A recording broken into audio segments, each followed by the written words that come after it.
Question 10th. A company is organized on decentralized line with each manufacturing division operating as a separate profit center. Each division has full authority to decide the sale of the division's output to outsiders and to other division. दूसरे division का भी pricing ये लोग खुद ही decide करेंगे. Division C has always purchased its requirement of component from division A. But when informed that division is increasing the selling price to 150, the manager of division C has decided to look at the outside suppliers. Division C can buy the component from outside supplier for rupees 135. But division A refuses to lower its price in view of its need to maintain the returns on investment. The top management has the following information: C's annual purchase of the component 1000 unit, A's variable cost per unit 120, A's fixed cost per unit 20. Will the company as a whole benefit if division C buy the component 135 from outside supplier? क्या बोलते हो? ए वाला बोल रहा है कि मैं 150 में सी को गुड्स दूंगा. सी वाला बोल रहा है कि मुझे 135 में बाहर से मिल रहा है, तो मैं डायरेक्ट बाहर से ले लेता हूँ. 150 में बेचेगा नहीं. सी वो 135 में लेगा और वो अपने प्रोडक्ट के लिए उसको एज अ कंपोनेंट यूज करे. हाँ, वो बेच नहीं पाएंगे तो अपना डिमांड रहेगा एक का बाहर, फिर उसमें बेचेगा. बाहर से लेगा. ओके, तो फायदा है. तो क्या बोलता है? परफेक्ट. एक का सिचुएशन ने दिया है कि उसका कैपेसिटी अभी क्या है. अगर वो ऑलरेडी मार्केट में प्रोडक्ट सेल करने के लिए अपना पूरा कैपेसिटी यूज कर रहा है और अगर उसमें उसको बोला कि तो इंटरनेट ट्रांसफर भी कर, तो फिर ये सी को बाहर से खरीदना वर्थ है. अदरवाइज अगर उसका फ्री कैपेसिटी जा रहा है तो केस पे इसका मैन्युफैक्चरिंग कॉस्ट है 120, ठीक है, और ये परचेज कर रहा है 135 में. 15 रुपया पर यूनिट कंपनी के पॉइंट ऑफ व्यू से. डिविजन्स को साइड में कर दो, डिवीजन के बारे में सोचो मत. देखिए कंपनी के पॉइंट ऑफ व्यू से 15 रुपया पर यूनिट ज्यादा जाएगा अगर से बाहर से खरीदेगा. आया समझ में? तो it depends on the capacity. अगर ए का कैपेसिटी फ्री है, in that case 120 should be the transfer price. ठीक है. तो इवन दो लोग आपस में झगड़ा कर रहे हैं रिटर्न्स ऑन इन्वेस्टमेंट के लिए, वो लोग प्राइसिंग ज्यादा चार्ज कर रहे हैं, but division should not be allowed to go outside to buy the component. आया समझ में? दूसरा क्वेश्चन देखते हैं क्या बोल रहे. If division A did not produce the material for division C, it could use the facility for other activities resulting in cash operating saving of 18,000. Should division C then purchase from the outside source? यानी कि पहले question में answer no था, इसके लोग दूसरे में पूछ रहे हैं कि अब भी बताओ, अब भी सी को बाहर से खरीदना चाहिए क्या. यानी कि अपन जो सोच रहे थे बराबर सोच रहे थे. 120 का वेरिएबल कॉस्ट है, 135 में बाहर से मिल रहा है, तो बाहर से नहीं खरीदना चाहिए. ठीक है. अब पॉइंट नंबर नहीं ना, वो आपस में तो झगड़ा करने दो, क्योंकि एक का सेल्स बढ़ेगा तो दूसरे का कॉस्ट बढ़ेगा. कंपनी तो न्यूट्रल है, इंटरनेट ट्रांसफर से कंपनी के प्रॉफिट के ऊपर कोई इंपैक्ट नहीं. ठीक है. तो कंपनी के लिए सिंपल मैन्युफैक्चरिंग कॉस्ट कितना है, तो 120. अब डिवीजन ए भी अपना ही है, सी भी अपना ही है. ठीक है. तो अपन बनाते हैं 120 में और ये बाहर से खरीदने को जा रहा है 135 में, तो अरे अपने से ही लेना, 120 में बन रहा है अपने कंपनी में. समझ में? अब दूसरे क्वेश्चन में क्या पूछ रहा है कि अगर डिवीजन सी को सप्लाई नहीं करता है ये इंटरनेट ट्रांसफर, तो वो केस पे उसका जो कैपेसिटी फ्री रह जाएगा वो यूज कर सकता है कुछ और एक्टिविटीज के लिए जहां पे कैश ऑपरेटिंग सेविंग 18,000 का होगा. इसका मतलब कि अभी कैपेसिटी उसके पास है इंटरनेट ट्रांसफर करने के लिए, लेकिन वो कैपेसिटी का अल्टरनेटिव यूज ये है कि वो कुछ और काम करे जहां पे 18,000 वो सेव कर सकता है. तो अभी बताओ, अभी ट्रांसफर प्राइस क्या आना चाहिए? क्यों? 15,000 बचेगा अगर यहाँ से लेंगे तो इसका नेट सेविंग 1800 मतलब 18,000। ओके, हाँ आप क्या बोल रहे थे? बराबर। अब जैसे वो ट्रांसफर प्राइसिंग का हमने फॉर्मूला सीखा, variable cost plus incremental fix cost plus contribution sacrifice. तो यहाँ पे वेरिएबल कॉस्ट आएगा 1000 यूनिट इंटू 120, ठीक है, प्लस इंक्रीमेंटल फिक्स कॉस्ट कुछ बोला नहीं है तो छोड़ दो, वो फिक्स कॉस्ट पर यूनिट बोला है लेकिन इंक्रीमेंटल ऐसा नहीं बोला है, समझ में आया? तो वो छोड़ दो, प्लस कंट्रीब्यूशन सेक्रीफाइस। यहाँ पे कंट्रीब्यूशन सेक्रीफाइस की जगह पे ये कैश ऑपरेटिंग सेविंग सेक्रीफाइस हो जाएगा।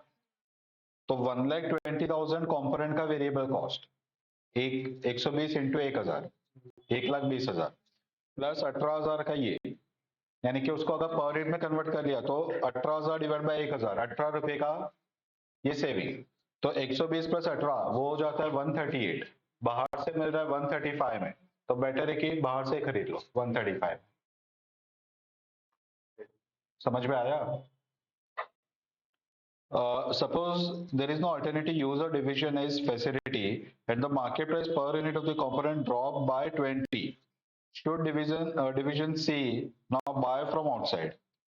Alternative कोई use नहीं है and the market price per unit for the component drop by ₹20, 20 रुपए से अगर ये कम हो गया तो ये केस उसको बाहर से खरीदना चाहिए क्या?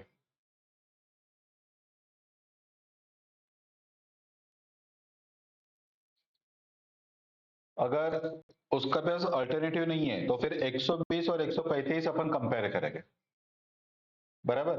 अब वो क्या बोल रहा है कि वो 135 का जो प्राइस है वो 20 रुपए से कम हो गया, तो वो 115 हो गया। तो 115 और 120 तभी बाहर से खरीदना चाहिए, बाहर सस्ते में मिल रहा है, अपन खुद नहीं बनाना चाहिए। समझ में आया? और यहाँ पे कंट्रीब्यूशन सेक्रीफाइस नहीं है अभी क्योंकि अल्टरनेटिव को यूज है ही नहीं, वैसे भी कैपेसिटी फ्री जाने वाला था। हाँ समझ में। तो इसका एक एक लाइन में ही आंसर आएगा, ज्यादा कुछ है ही नहीं इस पे कैलकुलेशन। ठीक है, चलो लिखते जाते हो।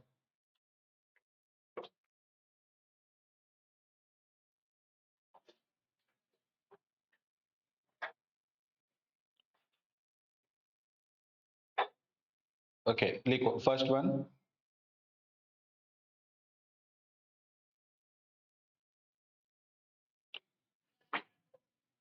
If division buys the component at 135 from outside supplier, if division C buys the component at rupees 135,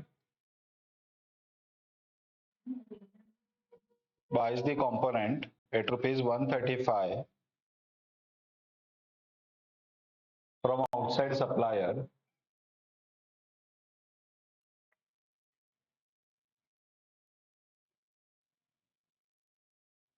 company's net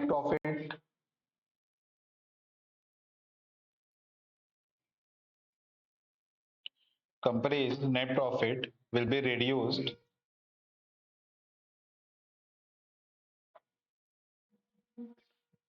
by rupees 15,000,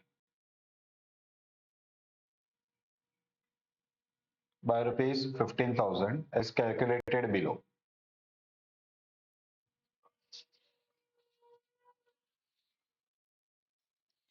purchase cost नीचे लिखो टेबल फॉर्म में, purchase cost 1000 into 135,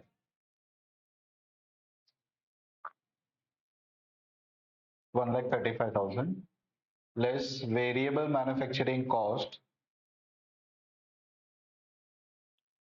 less variable manufacturing cost 1000 into 120,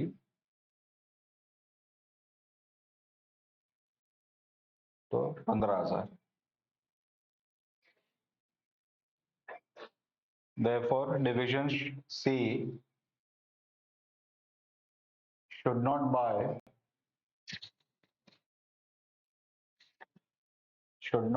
component from outside, should not buy component from outside subject to availability of capacity subject to availability of capacity with division A.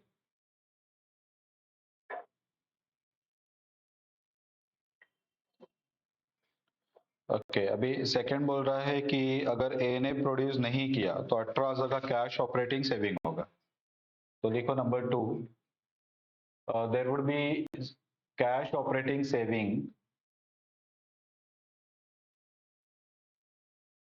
there would be cash operating saving of rupees 18,000 if division A did not transfer to C.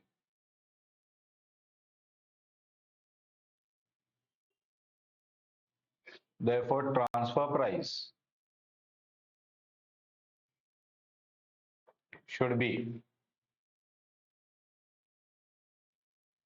नीचे लिखो transfer price equal two variable cost plus incremental fix cost. लिखो, exam में लिखने की जरूरत नहीं है, just ये रिवीजन में याद है उसके लिए लिखो। Incremental fix cost plus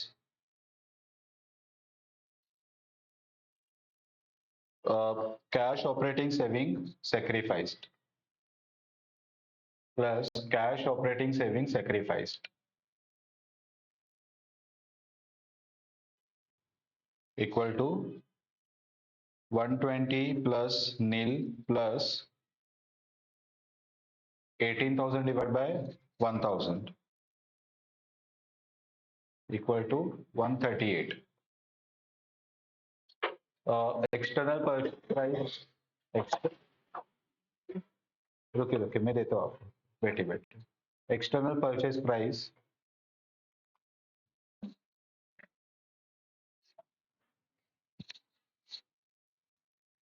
₹135, ₹135. Therefore, division C should buy from outside. Division C should buy from outside.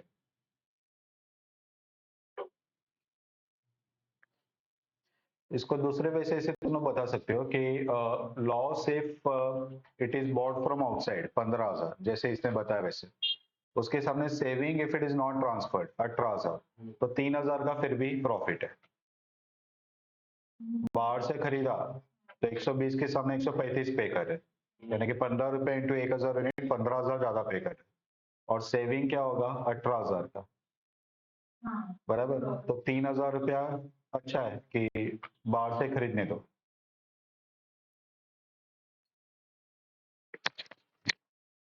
चलो नेक्स्ट, आगे वो बता रहे कि कोई अल्टरनेटिव यूज नहीं है और अगर मार्केट प्राइस ड्रॉप हुआ बाय 20 रुपीज तो खरीदना चाहिए क्या। तो लिखो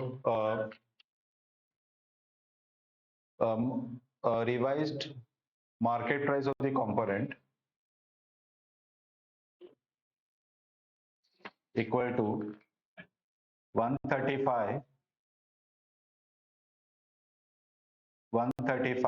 minus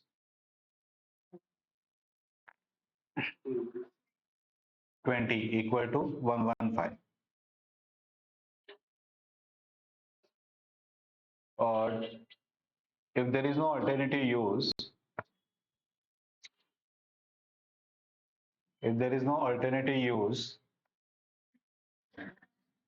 of the facility,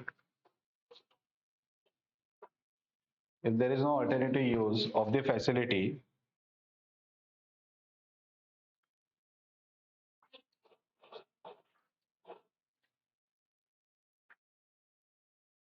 of division A,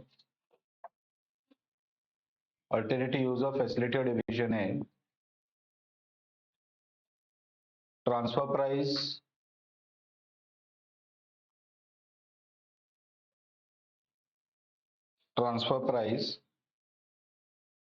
will be 120 120, that is contribution, sorry, that is variable cost. Therefore, it is advisable to buy from outside.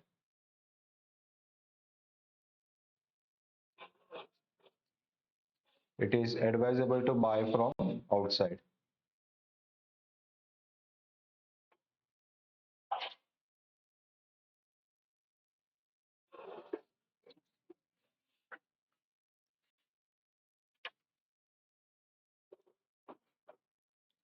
Okay, चल अभी अच्छा सम था, लेकिन बहुत छोटा सम है। मीन्स एग्जाम में आ जाते कभी कभी, अपने को लगता है कि अरे इतना छोटे सम मीन्स इसमें मार्क्स कैसे देंगे, लेकिन फिर भी सरप्राइजिंगली कभी कभी सब पूछ लेते हैं। तो डरने का नहीं कि कुछ अपन हिडन तो नहीं है ना।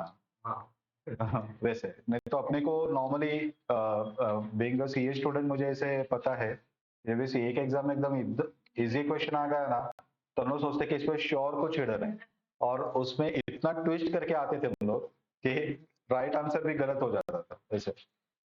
तो ऐसे सोचने का नहीं, कभी कभार आ जाता है, सीएमए में आता है।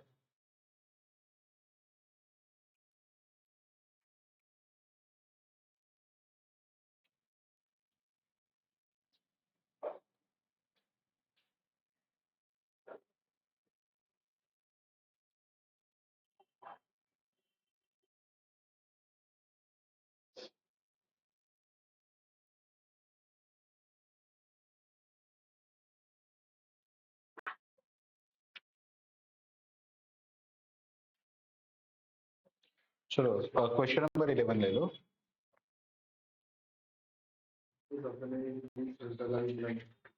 A company is organized on decentralized line with each manufacturing division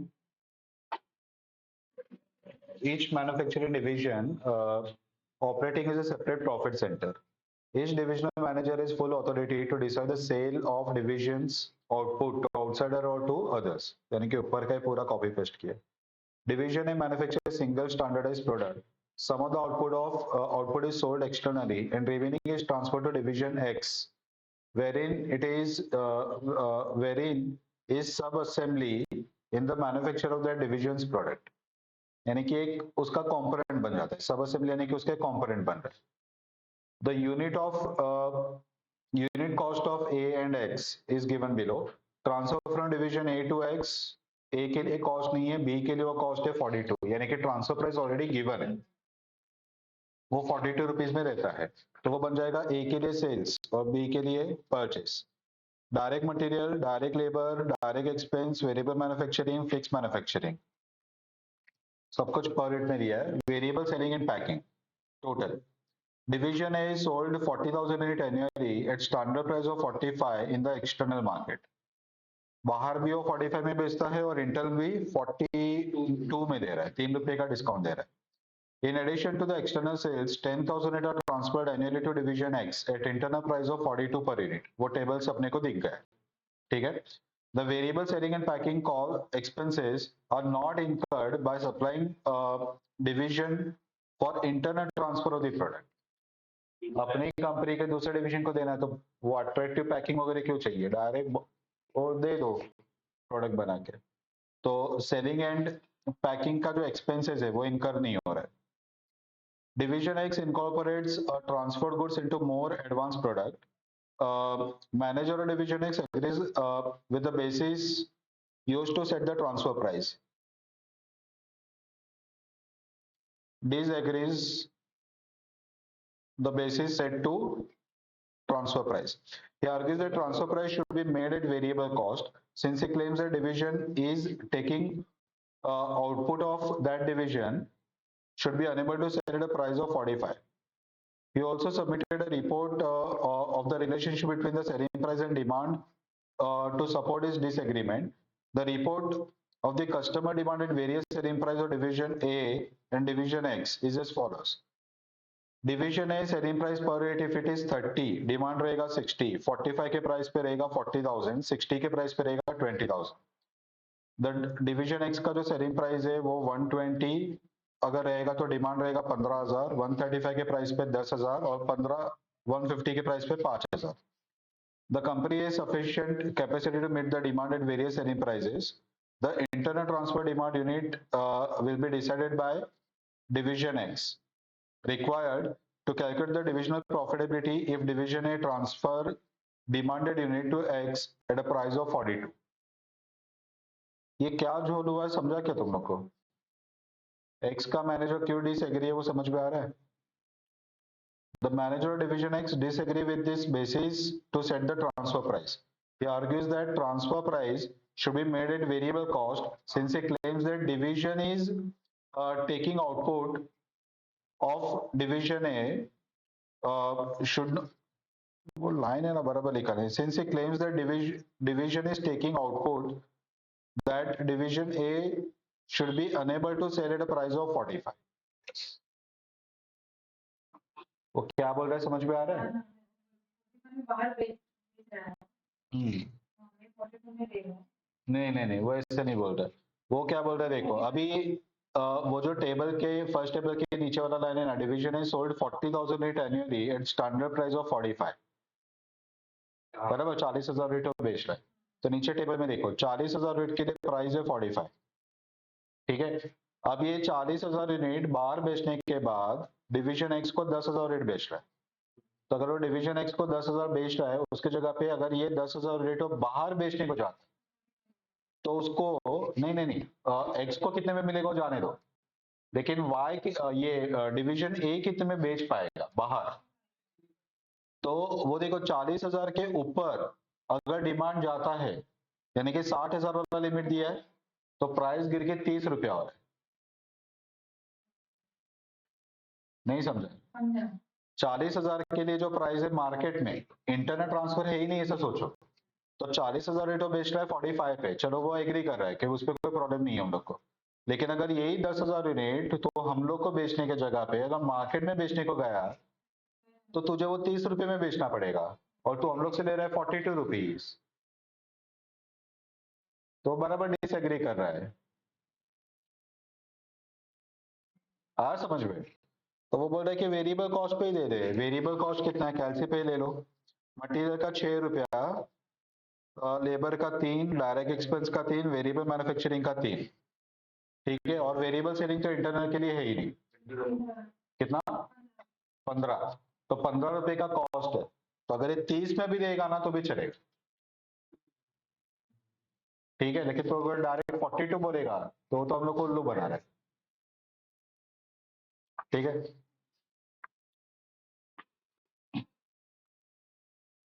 तो पहला क्वेश्चन ये है कि calculate the divisional overall profitability if division A transfers the demanded unit to X at a price of 42.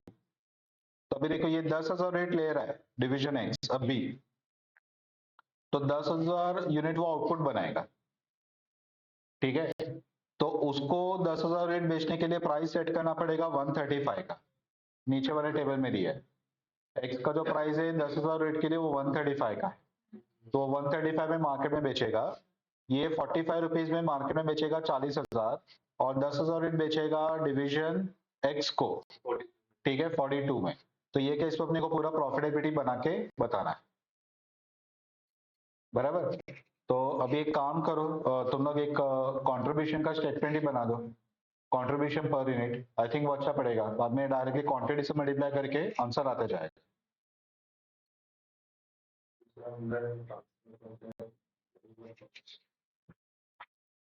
ठीक है. तो बनाओ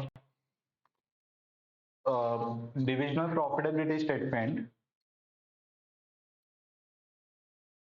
Divisional profitability statement at transfer price of rupees 42. At transfer price of rupees 42. तो particulars division X, division A, division X और total.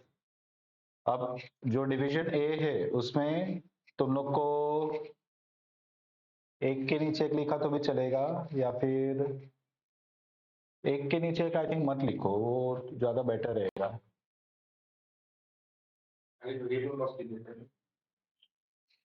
ऐसे बनाओ external internal total A के column. External, internal, total. और एक्स के कॉलम में एक ही कॉलम, उसका एक्सटर्नल ही है, उसका इंटरनल नहीं है। ठीक है, यहाँ पे कंपनी का पूछा है क्या आगे? कंपनी का डिवीजन बोला है। दूसरे क्वेश्चन में भी डिवीजन का पूछा है। तीसरे में 10,000 यूनिट अगर एक्सटर्नल मार्केट में बेच रहा है, ओपन मार्केट, कंपनीज प्रॉफिट के ऊपर क्या इम्पैक्ट होगा, ये पूछा है। ठीक है, तो फिर ये पहले और दूसरे क्वेश्चन के लिए तो आगे कुछ वो उसका लिंक नहीं है कि कंपनी का क्या होता है वो बताओ, तो फिर ये कंपनी का जरूरत नहीं है। डिवीजन ए उसमें एक्सटर्नल, इंटरनल, टोटल, और डिवीजन एक्स उस पे एक ही कॉलम। ठीक है, तो लिखो selling price, selling price external A का एक्सटर्नल प्राइस रहेगा 45, सेलिंग प्राइस ए का एक्सटर्नल 45, ए का इंटरनल 42, टोटल कॉलम में कुछ मत लिखो, और इसके एक्सटर्नल में 135, 135। ये एक्स अपने कस्टमर्स को 135 में बेचेगा ना, एक्स का भी प्रॉफिट निकालना है। 10,000 रेट बेच रहा है ना वो, तो 135 आया समझ में? नंबर्स कौन सा लिया मैंने? ठीक है, अब इसमें से माइनस करो variable cost, less variable cost, तो उस पर डायरेक्ट मटेरियल डिवीजन ए के एक्सटर्नल इंटरनल दोनों के लिए सेम रहेगा 66, डिवीजन एक्स के इसमें 35। ठीक है, उसके नीचे नेक्स्ट में देखो transfer, transfer from division A, x के केस पे वो भी लेना पड़ेगा ना अपने को, वो भी एक कॉस्ट बनेगा ना। Transfer from division A, x के दोनों में डैश, क्योंकि वो उसके लिए सेल्स है, और एक्स के कॉलम में 42। Next direct labour 3, 3 and 4.5, direct expenses 3, 3 और 0, वेरिएबल मैन्युफैक्चरिंग ओवरहेड 3, 3 और 18,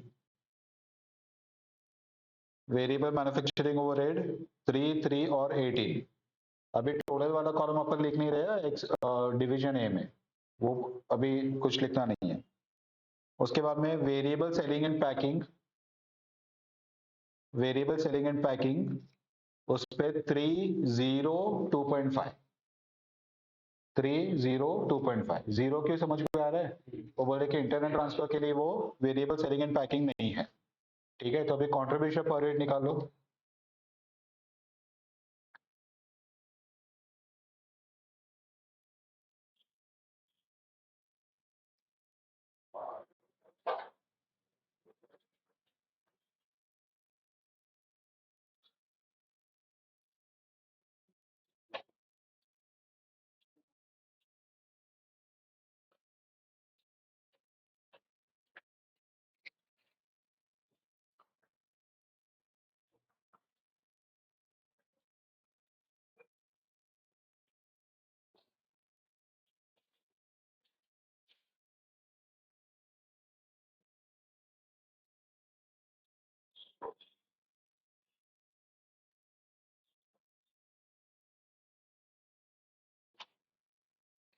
नंबर ऑफ यूनिट्स। ओके, अभी इसको नंबर ऑफ यूनिट से मल्टीप्लाई कर लो।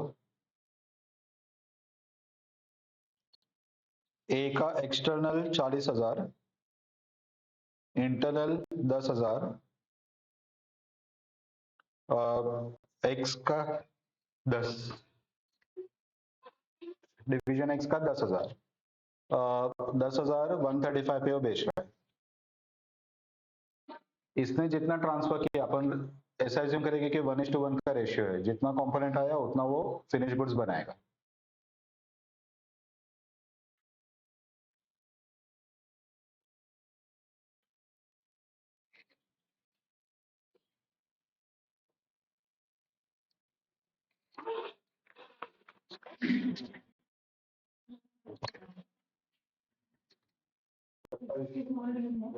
सर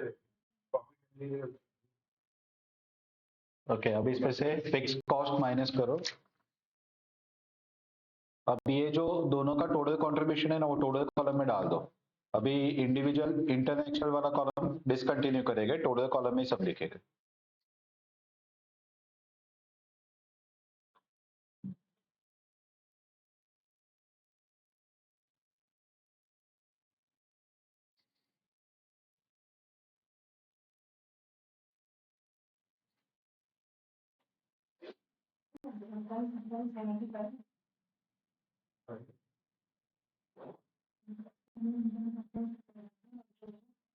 ओ, जैसे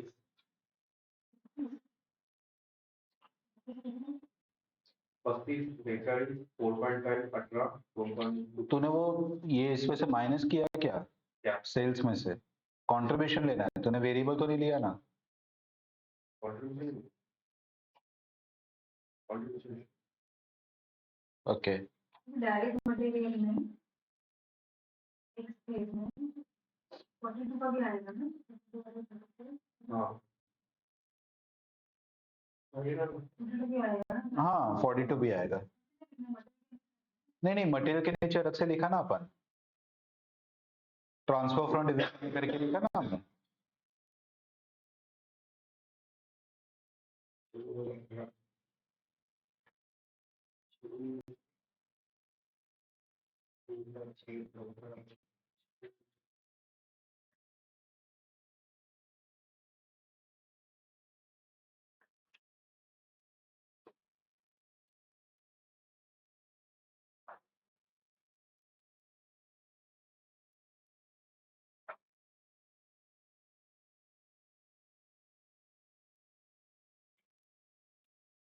फिक्स ओवर एकदम में नहीं आएगा।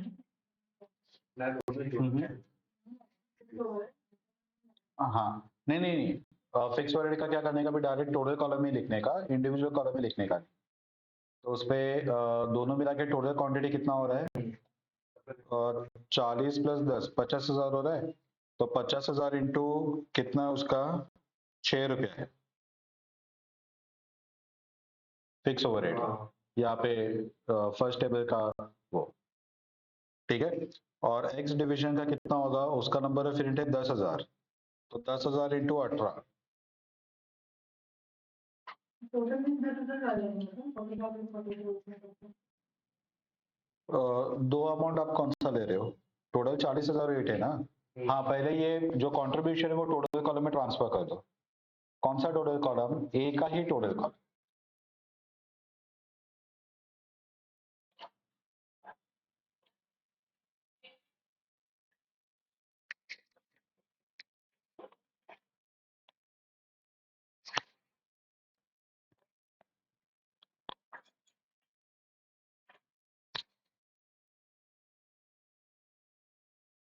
तेरा तो पल्ला दे दो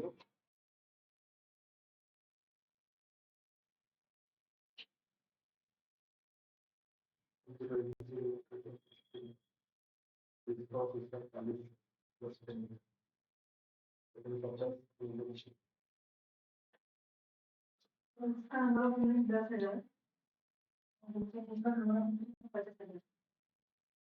ए का 40 + 10 50 और एक्स का 10,000।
तो अभी थोड़ी करने का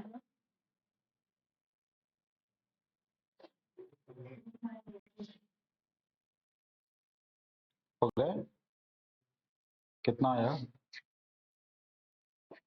एक तो ऐसे 3 लाख है ना पेची आणि एक्सची 1 लाख 18 1 लाख 80 हाँ 1 लाख 80 हाँ टोटल कॉन्ट्रीब्यूशन 3 लाख 30 है आणि याचा पेचा 13 लाख 50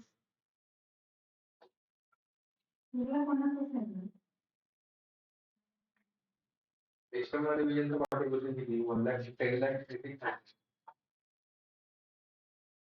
आणि इंटरनलचा 2 लाख 70 13 50 आलं पेज कॉस्ट 3 लाख क्या किया आपने बताओ जरा।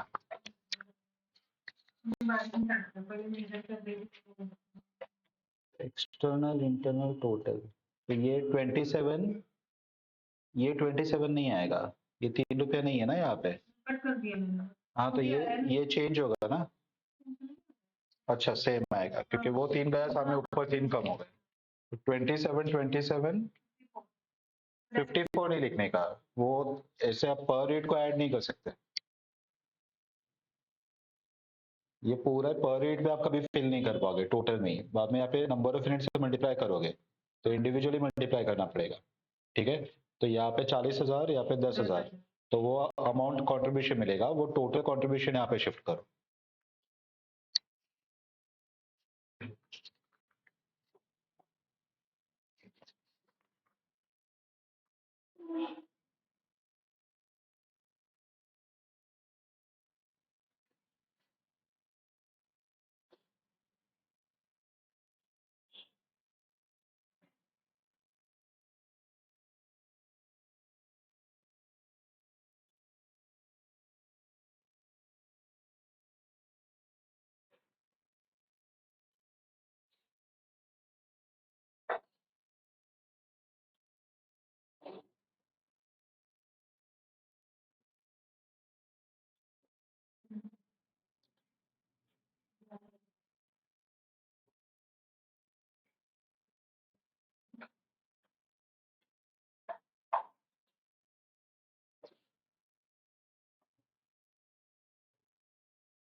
हो गए?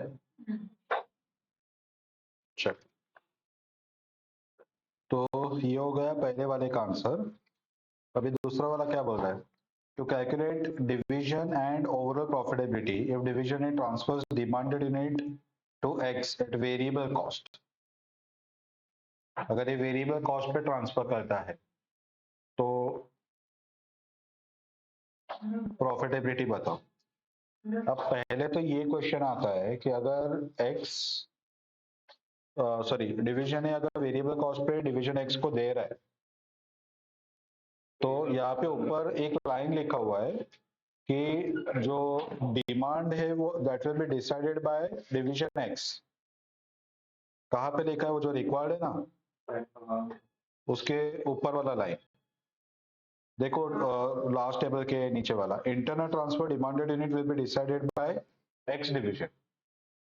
ठीक है, तो उसने 3 अलग अलग सेलिंग प्राइस सेट किया है। 120 के प्राइस पे 15,000, 135 पे 10,000, 150 पे 5,000। अब ये प्राइजेस, अब 15,000 यूनिट बेचने के लिए 120 का प्राइस रखना पड़ेगा। तो अभी उसका जो तुमने वेरिएबल कॉस्ट निकाला, ठीक है, अभी ये वाले स्टेटमेंट में वो कितना निकाला, कितना आया उसका वेरिएबल कॉस्ट एक्स का। उसमें ना इंटरनल ट्रांसफर अभी चाहे तो मत लो, वो 42 का जो प्राइस है वो मत लो, बाकी का जो कॉस्ट है वो दे लो 60। ठीक है, और अगर वो 60 में अगर उसको वो कंपोनेंट 42 में मिलता है तो 60 प्लस 42 मिला के 102 हो रहा है और वो 120 में बेचेगा तो उसको ज्यादा कंट्रीब्यूशन नहीं होगा। ठीक है, तो मे भी पॉसिबल क्यों बोलेगा कि मुझे 15,000 रेट नहीं चाहिए, 10,000 रेट ही चाहिए अगर 42 पे ही मिल रहा है। दोनों को समझ में आ रहा है कि मैं क्या बोल रहा हूँ? 60 रुपए तो उसका खुद का कॉस्ट है, इस पे इंटरनेट ट्रांसफर का कॉस्ट ऐड करना बाकी है। अब x कितना मांगेगा वो तो सबने बोला ही नहीं है ना, तो वो अपने को जज करना पड़ेगा कि x कितना मांगेगा। तो अपने को तीनों क्वांटिटी के लिए, यानी कि 120 का सेलिंग प्राइस, 135 का सेलिंग प्राइस और 150 की सेलिंग प्राइस, ये तीनों सेलिंग प्राइस के लिए उसका प्रॉफिटेबिलिटी चेक करना पड़ेगा। उसको जहां पे प्रॉफिट ज्यादा हो रहा है उतना क्वांटिटी वो डिवीजन ए से मांगेगा। पता चला? ठीक है, तो वो अपने को यहाँ पे फाइंड करना पड़ेगा। ठीक है, बाद में अपन ये 2 वाले का आंसर अपन लिख पाएंगे। ठीक है, तो अब पॉइंट नंबर 2 में क्या बोल रहा है वो, कि अगर ये वेरिएबल कॉस्ट पे ट्रांसफर कर रहा है तो डिवीजन का प्रॉफिटेबिलिटी बताओ। ठीक है, तो वेरिएबल कॉस्ट इसका कितना है इंटरनल ट्रांसफर का? 15। तो अगर वो 15 रुपए पे ट्रांसफर करेगा तो वो केस पे अपन 3 प्रॉफिट निकालेगा डिवीजन एक्स का, और जो लेवल पे डिवीजन एक्स का प्रॉफिट मैक्सिमम है उतना ही क्वांटिटी वो मांगेगा, और वो क्वांटिटी के हिसाब से अपने को प्रॉफिटेबिलिटी बना के बताना पड़ेगा। पॉइंट आया समझ में? ठीक है, नहीं 15, 10 और 5 ये 3 क्वांटिटी है ना उसके पास। मार्केट में 3 अलग अलग डिमांड है, अलग अलग प्राइस पे, तो 3 के अलावा और कुछ बोला नहीं है, तो अपने को और कुछ एग्जिम नहीं करने का, 3 में से एक ही रहेगा। ठीक है, तो अभी इफ इंटरनल ट्रांसफर, यानी कि if transfer price equal two variable cost of division है इक्वल टू ₹15, 15 रुपए का प्राइस है,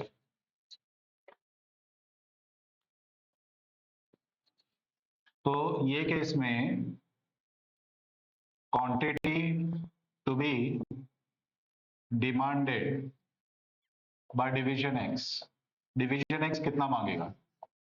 फर्स्ट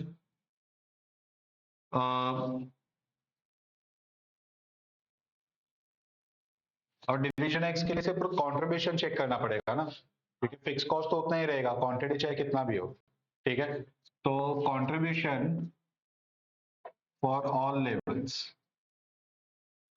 फर्स्ट पहले लेवल में वो 120 का प्राइस रख रहा है ना, 120 के प्राइस पे उसका यूनिट सेल हो रहा है 15,000, तो 15,000 यूनिट इंटू 120 माइनस उसका खुद का variable cost 60 plus 15 internet transfer का, 60 में इंटरनेट ट्रांसफर लिया नहीं है ना आपने। ठीक है, तो उसको मिलेगा कंट्रीब्यूशन, यानी कि quantity into selling price minus variable cost. ठीक है, तो कितना आएगा? 40, हाँ 6,75,000। दूसरे में वो कितना यूनिट बेचेगा?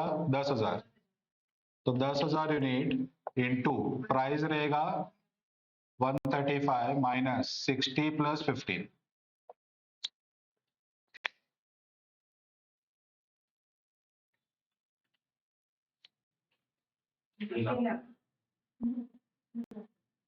सिक्स लाख।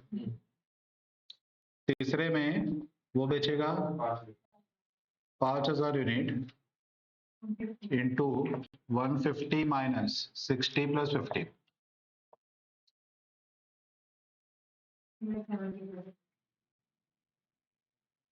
तो उसको कौन से लेवल पे काम करना चाहिए? पहले 15,000 यूनिट उसको डिमांड करना चाहिए। ठीक है, तो demanded units equal to equal to 15,000 units by division X. पता चला? चलो अभी ये यूनिट के लिए अपने को प्रॉफिटेबिलिटी वापस बना। ठीक है, तो अभी थोड़ा शॉर्टकट फॉलो करेंगे, उतना सारे डिटेल में लिखेंगे नहीं, क्योंकि वो पहला स्टेटमेंट हमने जानबूझ के लिखा कि डेटा वहां से मिल जाए। अब दूसरे वाले में डायरेक्ट प्रॉफिट फाइंड करने को टारगेट करना है, तो profitability statement division A division x, external का जो कंट्रीब्यूशन है वो सेम रहेगा। ठीक है, सेल फ्रॉम एक्सटर्नल वो सेम है ना, तो डायरेक्टली स्टार्ट करते हैं कंट्रीब्यूशन से। एक्सटर्नल एक्सटर्नल में 40,000 यूनिट बेच रहा है ना वो, इनटू उसका कंट्रीब्यूशन पर यूनिट कितना है 27।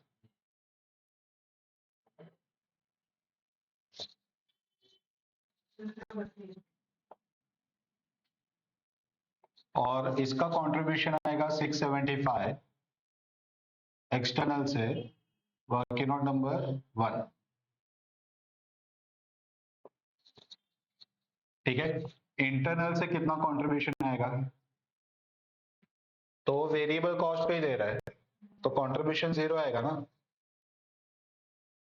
ठीक है, तो वो 15,000 यूनिट देगा 15 रुपए पे, और उसका वेरिएबल कॉस्ट भी 15 ही है। ठीक है, तो transfer price minus variable cost, तो ट्रांसफर प्राइस भी 15, वेरिएबल कॉस्ट भी 15, कंट्रीब्यूशन इज 0। तो टोटल कंट्रीब्यूशन यहाँ पे 1,08,000, यहाँ पे 6,75,000 plus fix cost. Fix cost जो पहले भी निकाला था वही रहेगा, क्वांटिटी चेंज होने से फिक्स कॉस्ट चेंज नहीं होगा। आया समझ में? तो कितना था वो फिक्स कॉस्ट पहले के स्टेटमेंट से बताओ। 3 लाख और 180,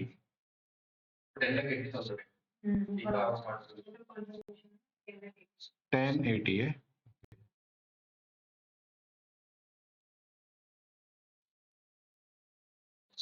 तो 1080 माइनस 3 लाख 780, और यहाँ पे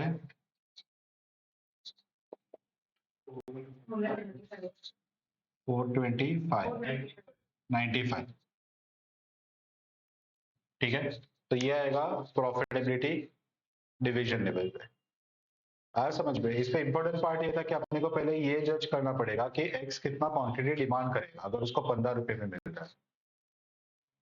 ठीक है, पहले वाले में से क्यों नहीं किया, क्योंकि वो ऑलरेडी 42 पे रिसीव करा था और सबने खुद ही बोल दिया था कि वो 10,000 यूनिट बाहर बेच रहा है, यानी कि उसे पहले ये कैलकुलेट किया रहेगा, तो इसके लिए हमने वापस रीवेरीफाई नहीं किया। अदरवाइज अगर वो भी रीवेरीफाई अगर करते तो शायद से एक बार आई थिंक अपने को रीवेरीफाई कर लेना चाहिए था। अगर 42 का प्राइस रहता तो क्या होता, 15,000 into 120 minus 60 plus 45 42 sorry,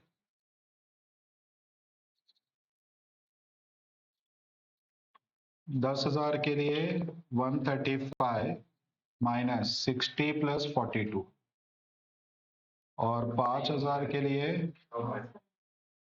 150 minus 60 plus 42।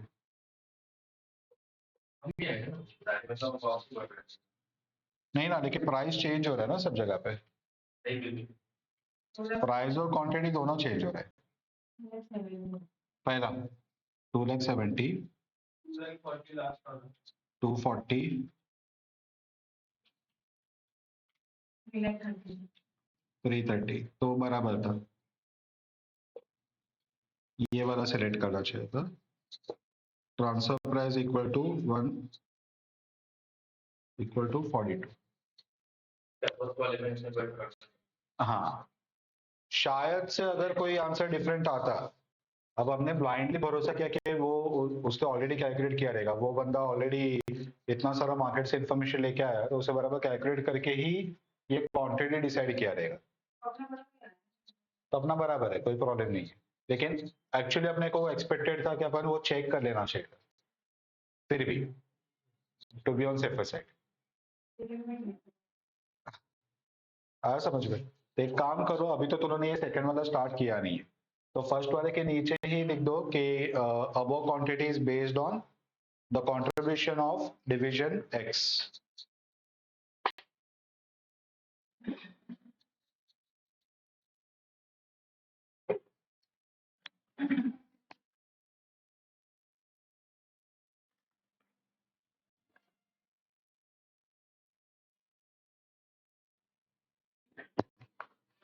चलो, अभी थर्ड पार्ट क्या बोल रहा है कि in place of internal transfer, division A can sell 10,000 unit of the new product in the external market without affecting the existing market at a price of rupees 32 per unit, and division X can purchase this unit at a rate of 31 in the open market.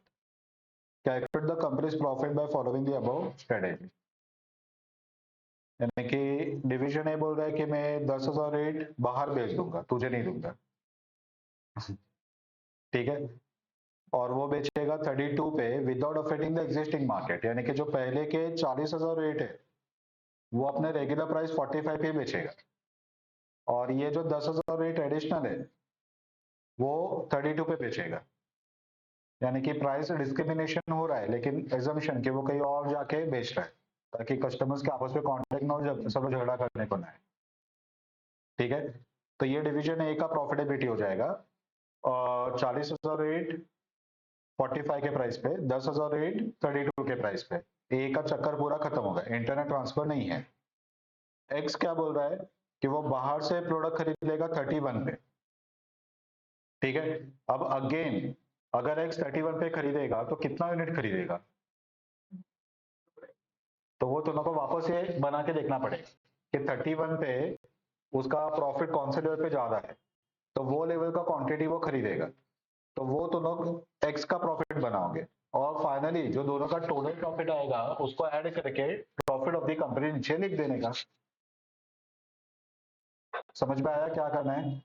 तो तुम लोग अभी profitability बनाओ, पहले ये वाला working करो, x का क्वांटिटी फिक्स करो। ठीक है, वो फिक्स करने के बाद में डिवीजन ए, डिवीजन में existing sale, additional sale, total. ठीक है, या फिर एक के नीचे जैसे आपने लिखा है वैसे लिख दो, ज्यादा अच्छा रहेगा। ठीक है, कंट्रीब्यूशन तो ये वेरिएबल कॉस्ट तो सेम रहेगा, सिर्फ कंट्रीब्यूशन और रेट चेंज होगा, सेलिंग प्राइस चेंज हो रहा है ना। ठीक है, और ये बात तुम लोग को केयरफुली रहने का कि ये एक्सटर्नल सेल्स है, तो जो वेरिएबल सेलिंग एंड पैकिंग है 3 रुपए का वो आएगा, पता चला? ठीक है, तो वो केयरफुल रहना, यानी कि पहले वाले केस पे होगा 45 माइनस 18। ठीक है, वेरिएबल कॉस्ट 18 वाला 3 रुपया लेके, और दूसरे वाले में आएगा 32 माइनस 18। ठीक है, इनटू नंबर ऑफ यूनिट, तो वो दोनों को कंट्रीब्यूशन देगा माइनस फिक्स कॉस्ट, वो एक्स का प्रॉफिट आ जाएगा, ए का प्रॉफिट आ जाएगा। एक्स का तो लोग ये क्वांटिटी पहले फिक्स करके उसके लिए फाइंड करोगे, बाद में फाइनली जो आंसर आएगा वो दोनों को ऐड करके कंपनी का मिल जाएगा। ठीक है, तो पहले यहां से स्टार्ट करो। इसके लिए बेस्ट टेबल कौन सा है एक्स के लिए? 10,000। ओके, और प्रॉफिट्स कितने डिविजन्स का?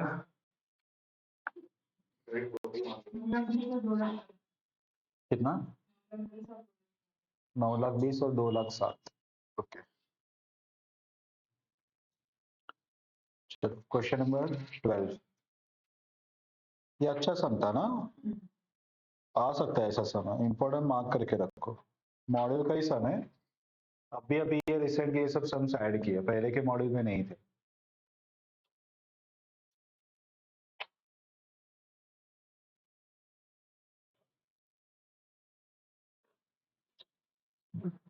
चलो question number 12। AB Limited has two divisions, alpha and beta. Alpha produces component, 2 units of which are required for 1 unit of final product produced by beta. अब ये पहला सब जहाँ पे कोरिलेशन थोड़ा डिफरेंट वे से दिया है, बाकी नॉर्मली 1:1 रहता है, यहाँ पे बोला है कि 2 unit is required for 1 unit of final product, 1 unit बनाने के लिए 2 यूनिट चाहिए। ठीक है, तो अब इस पे केयरफुल रहना पड़ेगा। Alpha is capacity to produce 20,000 units and entire quantity supplied to beta at 200 per unit.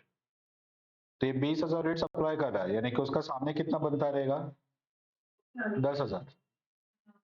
10,000, क्योंकि 2 यूनिट यूज करके वो 1 यूनिट फिनिश गुड्स का बनाएगा, तो 20,000 यूज करके 10,000 बना पाएगा। Variable cost of component eight alpha is 190, fix cost is 20 per unit. The final product of beta per unit variable cost excluding component is 700, fixed cost is 200, selling price is 1,500. Alpha has placed the proposal for increasing the transfer price to 220. That is the market price. The facility at Alpha can be rented out at rupees 3. 3 क्या? अच्छा आगे 3 lakhs per annum. तो alpha वो अपने premises को rent पे दे सकता है, 3 लाख रुपया रेंट मिलेगा। Manager at alpha wants to opt this alternative, obviously बैठे बैठे अगर पैसा मिल रहा है तो फिर काम कौन करेगा, लेकिन मैनेजर का जॉब भी जा सकता है ना इसमें। Beta can by this component from outside market at 210. If the capacity of alpha is augmented to 40,000 in it with additional investment of 15 lakh, it can sell 20,000 in it to external market and balance to beta at 210 per unit. The fixed cost of alpha will be up by rupees 1 lakh. Evaluate and give your opinion on first one. Facility of alpha is rented out and beta buys the component from the market at 210 per unit. Alpha sell to outside market at 220, beta buys at 210 from the market. Capacity enhancement cost at cost of capital of 12%.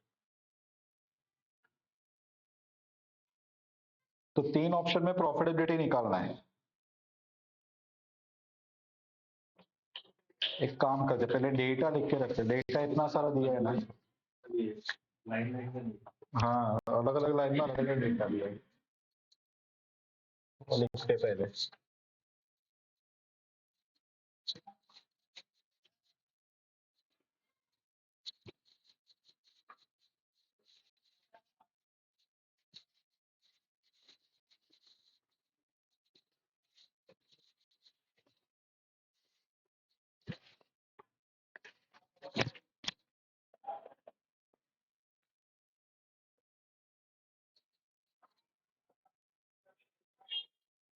Alpha beta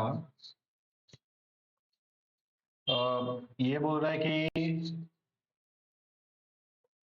20,000 rate ये बनाता है, उसपे से ये बनाएगा 10,000 rate. ठीक है, इसका वेरिएबल कॉस्ट अभी का जो ट्रांसफर प्राइस है वो 200 है, लेकिन वो बाद में 210 बोल रहा है। 210 बोल रहा है कि 220 बोल रहा है? 210 बोल रहा है। वेरिएबल कॉस्ट है अल्फा का 190, फिक्स कॉस्ट है 20। 190 फिक्स कॉस्ट 20।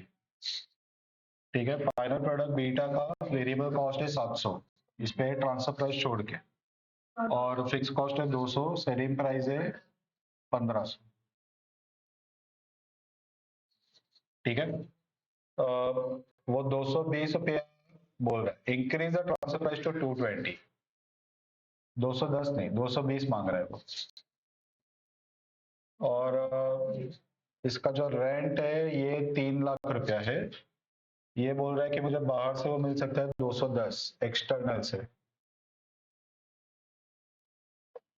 एक्सटर्नल से 210 पे मिल सकता है। 40,000 यूनिट और बना सकते हैं अगर 15 लाख का इन्वेस्टमेंट किया तो। 15 लाख कैपेसिटी हो जाएगा 40,000 यूनिट। वो 40 में से बोल रहा है कि 20,000 एक्सटर्नल में बेचेगा 210 पे, और नहीं नहीं हाँ यूनिट 20,000 टू एक्सटर्नल मार्केट, लेकिन कौन से प्राइस पे लिखा नहीं है।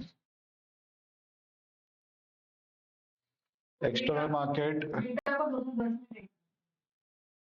Alpha augmented to 40,000 with additional investment 15 lakh. It can sell 20,000 into external and balance to beta at 2 times per unit.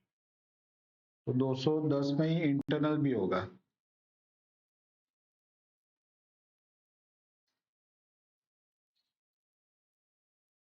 Fix cost 1 lakh से बढ़ेगा।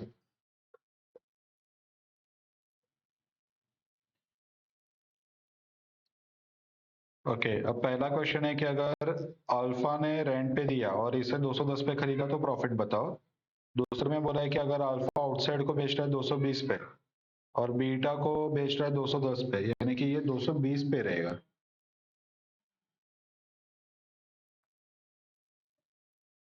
तो आउटसाइड को बेच रहा है 220 पे और ये बाहर से खरीद रहा है 210 पे। और तीसरा है कि कैपेसिटी एनहांसमेंट किया तो प्रॉफिट बताओ। तो 3 केस में प्रॉफिट निकालने को बोला है। चलो पहला लेते हैं कि अगर ये रेंट पे दे देते हैं तो क्या होगा। इफ कैपेसिटी इज रेंटेड, ठीक है, कैपेसिटी रेंट पे दिया तो फिक्स कॉस्ट का क्या होगा, फिक्स कॉस्ट रहेगा कि नहीं रहेगा।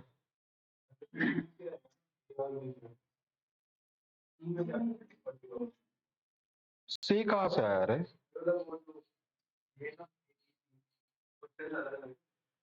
नहीं ना, अल्फा का ही जो कैपेसिटी है वही वो लोग बोल रहे कि रेंट पे दे दो, यानी कि बीटा डायरेक्टली बाहर से खरीदेगा। तो अगर इसे एक का फिक्स कॉस्ट नहीं है अल्फा, ए का फिक्स अल्फा का फिक्स कॉस्ट नहीं आना चाहिए ना, कुछ करेगा नहीं तो भी बराबर। लेकिन उसमें कैसा रहता है, उसमें ना दो टाइप के फिक्स कॉस्ट रहते हैं, एक आता है कमिटेड फिक्स कॉस्ट और एक आता है डिस्क्रिशनरी फिक्स कॉस्ट।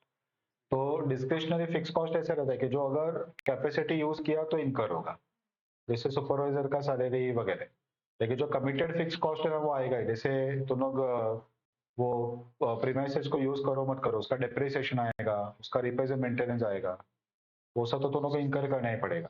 अब अगर ये रेंट पे दिया ना तो कभी कभी ऐसे होता है कि ये सब जो कॉस्ट है ना वो अपन सामने वाले पे ट्रांसफर कर देते हैं कि ये सब कॉस्ट तो इनकर कर, लेकिन डिप्रिसिएशन वगैरह ट्रांसफर नहीं कर सकते, रिपेयर मेंटेनेंस वगैरह ट्रांसफर कर सकते हैं।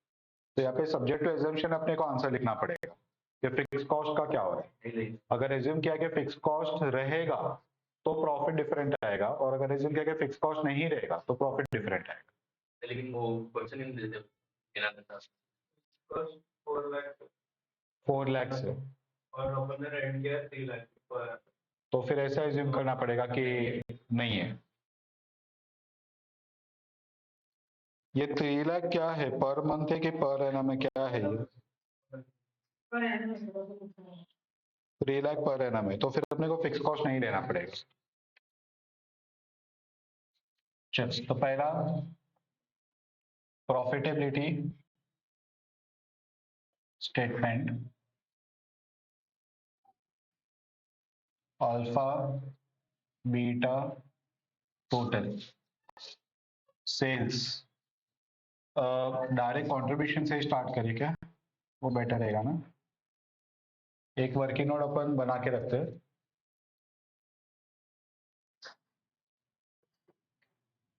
यहाँ पे लिखते सेल्स। अगर इसे रेंट पे दिया तो ये कुछ सेल करेगा ही नहीं, तो इसका जो सेल्स आएगा वो आएगा 1500 लेस वेरिएबल कॉस्ट, वो आएगा उसमें डायरेक्ट मीन्स एक मटेरियल का कॉस्ट। अब ये जो मटेरियल खरीदेगा ये आउटसाइड से खरीदेगा, क्योंकि ये तो अपना कैपेसिटी रेंट पे दे रहा है, तो उसको आउटसाइड से 210 पे मिलेगा, बराबर। अब इस पे केयरफुल ये लेने का, 210 एक यूनिट का, इसको 2 यूनिट लगेगा, समझा। 420 नंबर भी अच्छा है ना। Other variable cost, other variable cost 700 रुपया, ठीक है। तो अपने को मिलेगा कंट्रीब्यूशन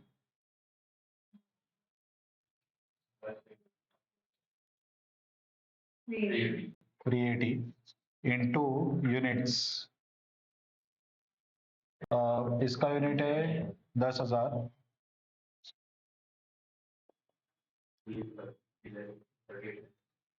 38 लैक्स, ठीक है। इसको मिलेगा रेंट इनकम 3 लाख,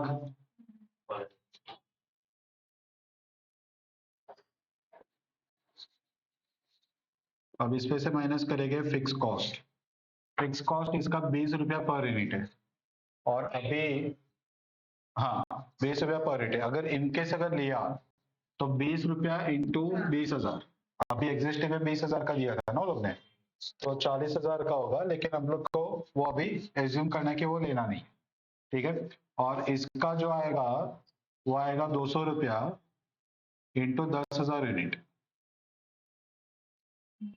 ठीक है, 20 लाख आएगा। तो मिलेगा प्रॉफिट इसका 3 लाख इसका 18 और दोनों मिला के टोटल 21। अब इस पे ना एक और अपने को प्रॉफिट निकालना पड़ेगा। वो प्रॉफिट ये रहेगा कि ये प्रपोजल एक्सेप्ट करना चाहिए कि नहीं करना चाहिए, वो लोग वो पूछ रहे हैं। तो एग्जिस्टिंग का भी कितना प्रॉफिट है पहले वो देखना पड़ेगा। ठीक है, तो एक वर्किंग नोट ही बना देते उसका। Working note number 1, existing profit. तो अल्फा बीटा डायरेक्टली अभी कंट्रीब्यूशन से ही नहीं जाने दो, सेल्स ये अभी कितने में दे रहा है? 220 लिया तो भी कोई फर्क नहीं पड़ेगा, 200 लिया तो भी कोई फर्क नहीं पड़ेगा। एग्जिस्टिंग वो अभी 200 में दे रहा है ना, सप्लाई टू बीटा 200 और ये 1500 लेस वेरिएबल कॉस्ट, उस पे मटेरियल का कॉस्ट। अब ये इसको 200 में मिलेगा, बाकी का वेरिएबल कॉस्ट इसका 700 है, इसका कितना है 190। तो कंट्रीब्यूशन पर यूनिट इसका 10, इसका 9 से यानी 600 इंटू यूनिट्स। ये 20,000 यूनिट सप्लाई करेगा जिससे ये बनाएगा 10,000 यूनिट। किस पे? वेरिएबल कॉस्ट दिया है उससे भी मटेरियल आ जाएगा ना, तो ये हो जाएगा 2 लाख और ये हो जाएगा 60 लैक्स लेस फिक्स कॉस्ट, वो यहाँ का 20 लाख और यहाँ पे 20,000 यूनिट इंटू कितना है पर यूनिट का 20, 4 लाख। तो इसका 2 लाख का लॉस होगा और इसका 40 लाख का प्रॉफिट।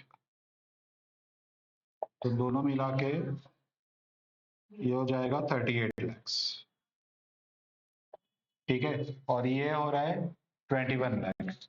तो एडवाइजेबल नहीं है, रेंट पे नहीं देना चाहिए। नहीं दिया है ना, बराबर।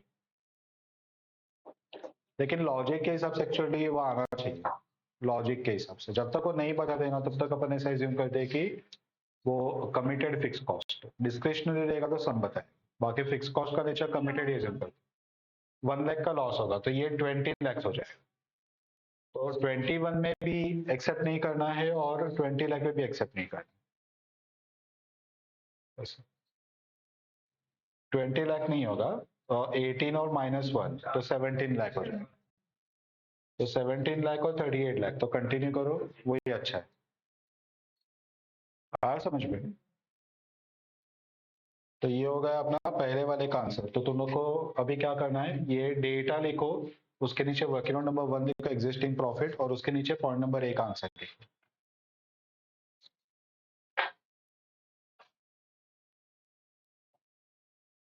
दो यूनिट लगता है यानी कि 200 इंटू 2 400, तो ये 1100 400 रुपया हो जाएगा।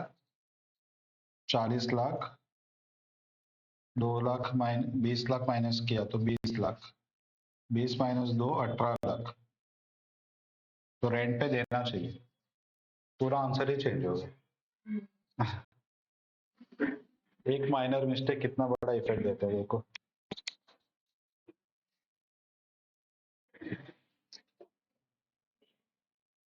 बराबर।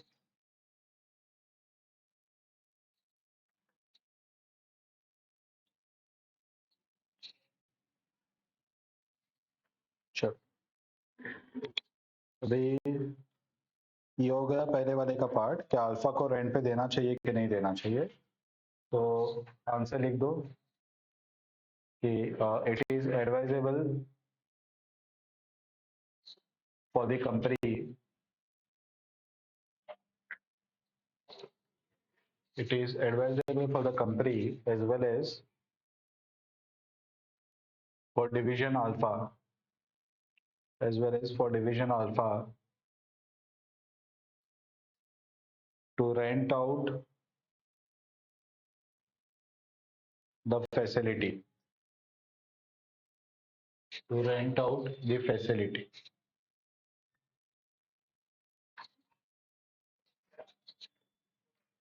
ठीक है, चलो अभी सेकंड क्वेश्चन क्या है कि alpha sell to outside market at 220 and beta buys at 210 per unit from the market.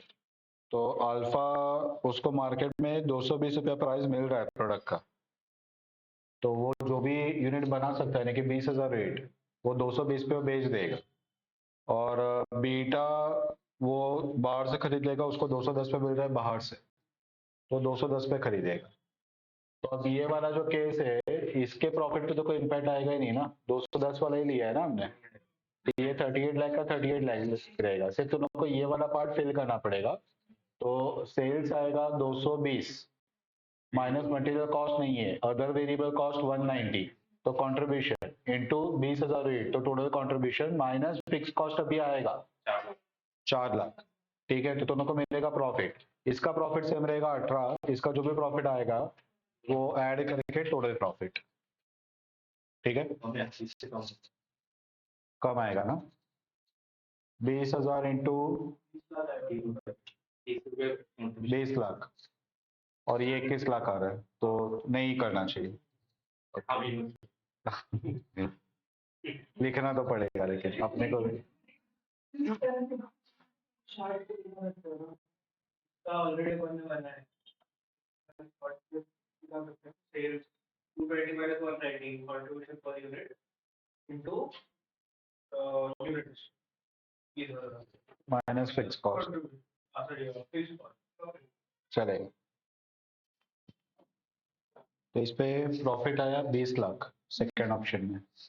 Okay, next है capacity enhancement at a cost of capital cost of 12% पर एड। तो अभी इस पे क्या करोगे, वहाँ पे इंफॉर्मेशन क्या दिया था कि capacity of alpha is augmented to 40,000 unit with additional investment of 15 lakh, it can sell 20,000 unit to external market and balance to beta at 210 per unit. ठीक है, fix cost of alpha will be up by rupees 1 lakh. तभी अपने को alpha में 2 column डालना पड़ेगा, एक external internal और बाद में टोटल, बीटा का सेम कंटिन्यू चलेगा।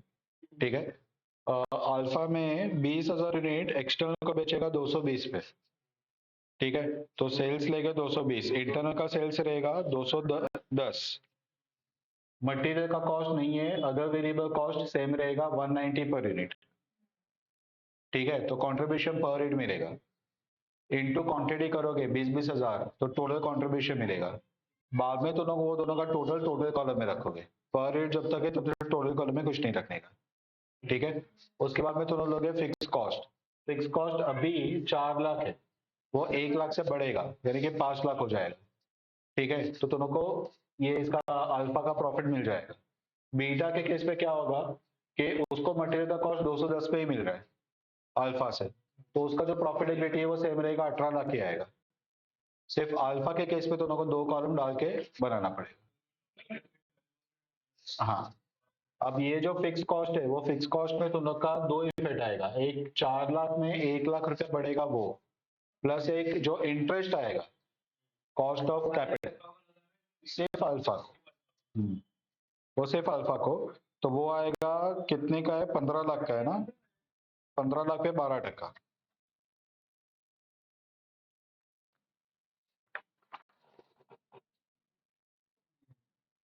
प्लस 5 माइनस 5 माइनस 1 में 8।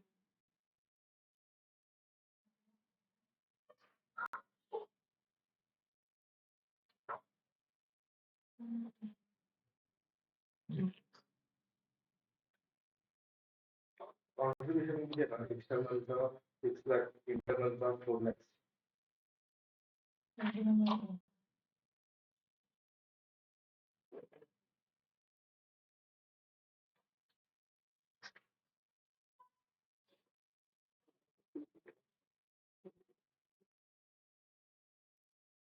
हुआ कितना आया फाइनल प्रॉफिट, 21 लाख 2120।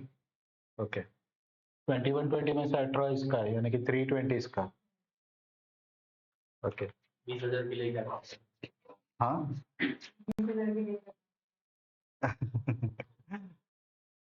ओके, तो अब इसका कंक्लूजन लिख दो।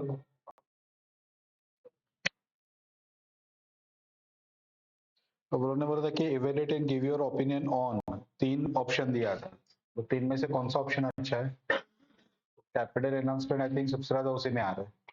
ओके तो लिखो evaluating the above 3 proposals, evaluating the above 3 proposals,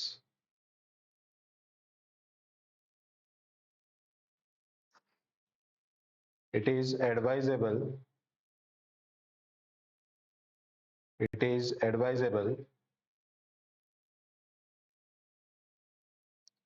for the company to select proposal 3, proposal C, advisable to select proposal C, that is capacity enhancement, that is capacity enhancement, which will generate maximum profit, that is rupees 21 lakh, कितना आया था? 21,20,000।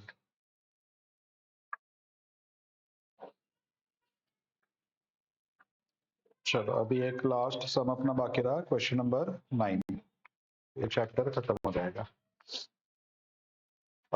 XY and company has profit center, division X and Y, making products X and Y respectively. Each unit of Y requires 1 unit of X, and Y can sell maximum 50,000 unit in the external market at a selling price of rupees 150 per unit.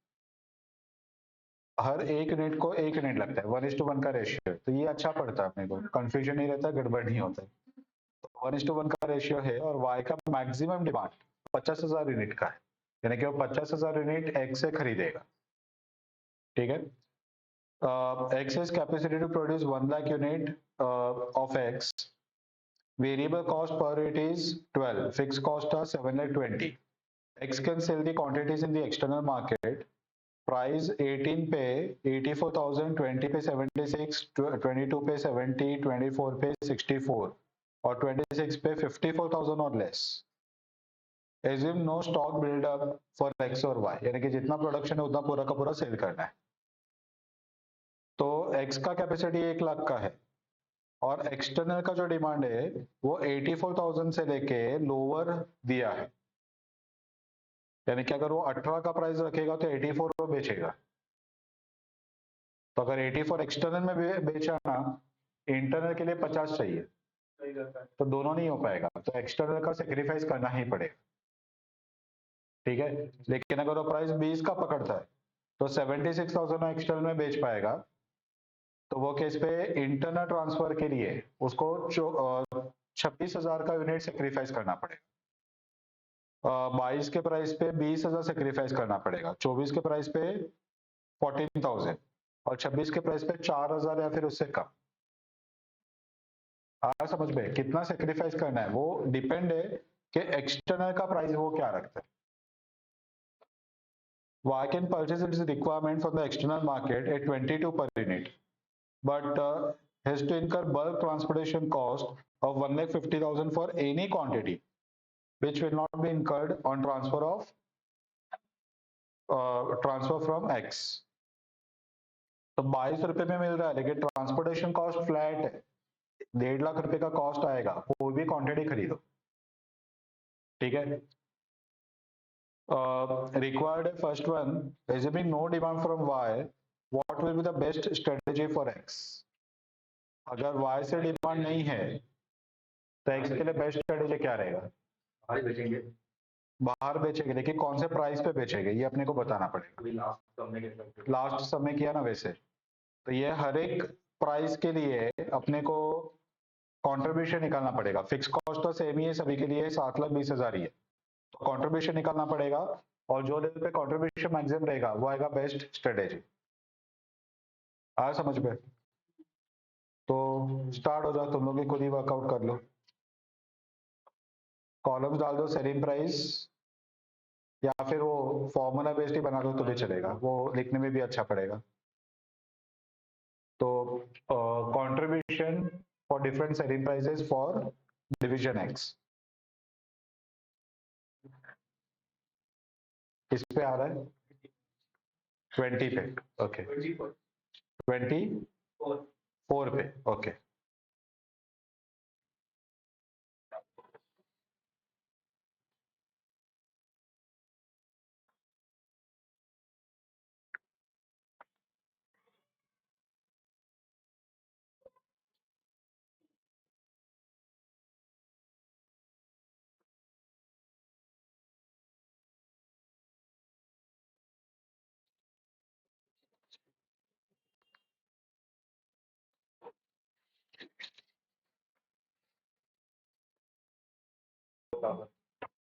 $64,000 है कि 24 रुपए के price पे maximum contribution आ रहा है, ठीक है। तो जस्ट एक लाइन लिख दो कि best strategy for X is to sell 64,824। अभी point number 2, what will be the minimum transfer price that X will agree if x is to supply 50,000 unit to y, what price y will offer as maximum price? दोनों के लिए price पूछा है, x के लिए minimum बताओ और y के लिए मैक्सिमम बताओ। वो दोनों ऑब्वियसली एक दोनों को डिस्क्लोज नहीं करेगा कि मैं मिनिमम इतना देने को तैयार हूँ, वो ऐसा नहीं बोलेगा मैं मैक्सिमम इतना देने को तैयार हूँ, वो लोग बार्गेनिंग स्टार्ट करेगा, ठीक है। और जो ज्यादा बार्गेनिंग में पावरफुल रहेगा वहां पे ट्रांसफर प्राइस सेट हो, ठीक है। लेकिन x अपने मिनिमम से नीचे वो नहीं बेचेगा, y अपने मैक्सिमम से ऊपर नहीं बेचेगा, तो अपने को मिनिमम और मैक्सिमम बताना, बाद में लोग नेगोशिएशन स्टार्ट करेंगे। तो बोलो क्या लगता है? y के लिए तो इजी है, y के लिए मैक्सिमम क्या रहेगा? कितने में? 22 रुपए में, हाँ हाँ बराबर। तो 1.5 लाख उसको कितना यूनिट चाहिए? 50,000 चाहिए ना, तो 1.5 लाख डिवाइड बाय 50,000 यानी कि 3 रुपया पर यूनिट, तो 22 रुपया प्राइस प्लस 3 रुपया ट्रांसपोर्टेशन, 25 रुपए में उसको बाहर से मिल रहा है। तो एनी प्राइस लेस देन 25 उसको चलेगा, 25 से मैक्सिमम प्राइस वो उससे ज्यादा पे नहीं करेगा। आया समझ में? तो ये होगा y का। x के लिए क्या होगा? कंट्रीब्यूशन लॉस करने कंट्रीब्यूशन सेक्रीफाइस आएगा, क्योंकि अगर इंटरनेट ट्रांसफर नहीं है ना तो वो कितना यूनिट बेच रहा है? 64,000 बेच रहा है। तो इंटरनेट ट्रांसफर अगर आया 50,000 का तो वो एक्सटेंड में 50,000 ही बेच पाएगा, क्योंकि कैपेसिटी उसका 1 लाख का है, तो उसको 14,008 को सेक्रीफाइस करना है। तो 14,008 का कंट्रीब्यूशन सेक्रीफाइस ऐड कर। आया समझ में?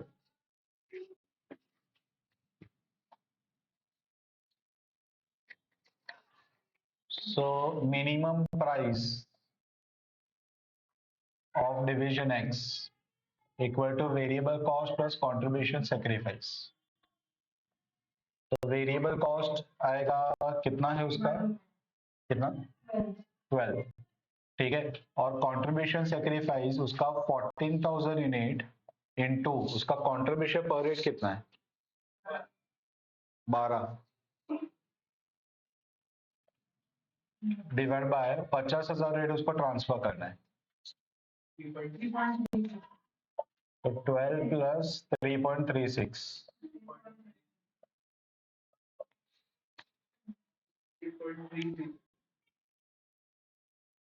समझ में आया क्या?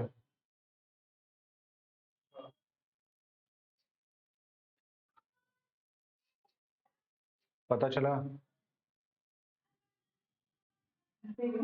मिस्टेक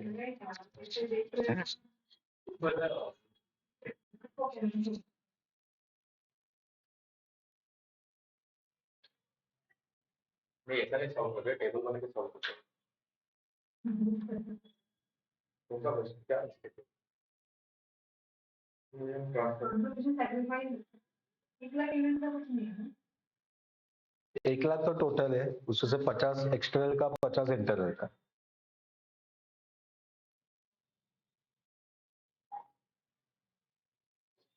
सब सब सब लेवल्स का देखना है कि 50,000 ट्रांसफर करेंगे तो कितना कंट्रीब्यूशन लॉस होगा। देखना क्या 50,000 एक्सटर्नल है अभी, सब लेवल का क्यों चेक करोगे? बेस्ट स्ट्रेटेजी उसका 64 है।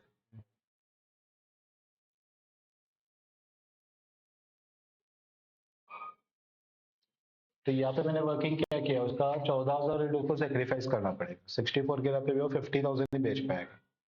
एक यूनिट का कंट्रीब्यूशन 12, तो ये टोटल कंट्रीब्यूशन लॉस 50,000 रेट से रिकवर करना है। तो पर रेट का 3.36 रिकवर करना है, प्लस वेरिएबल कॉस्ट तो है ही 12 रुपए, यानी कि 15.36 पे वो ट्रांसफर करेगा।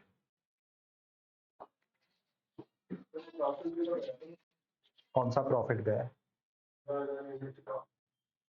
तो वो लिया ना 14,000 रेट का, ये 14,000 रेट का ही है ना। 12 रुपया तो उन्होंने क्या बताया, कंट्रीब्यूशन ही बताया ना।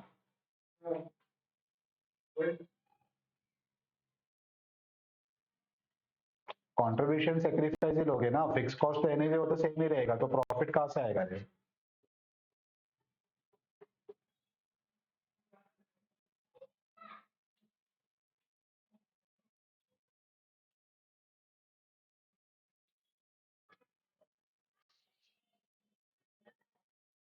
कुछ गड़बड़ लग रहा है कि नहीं लग रहा है?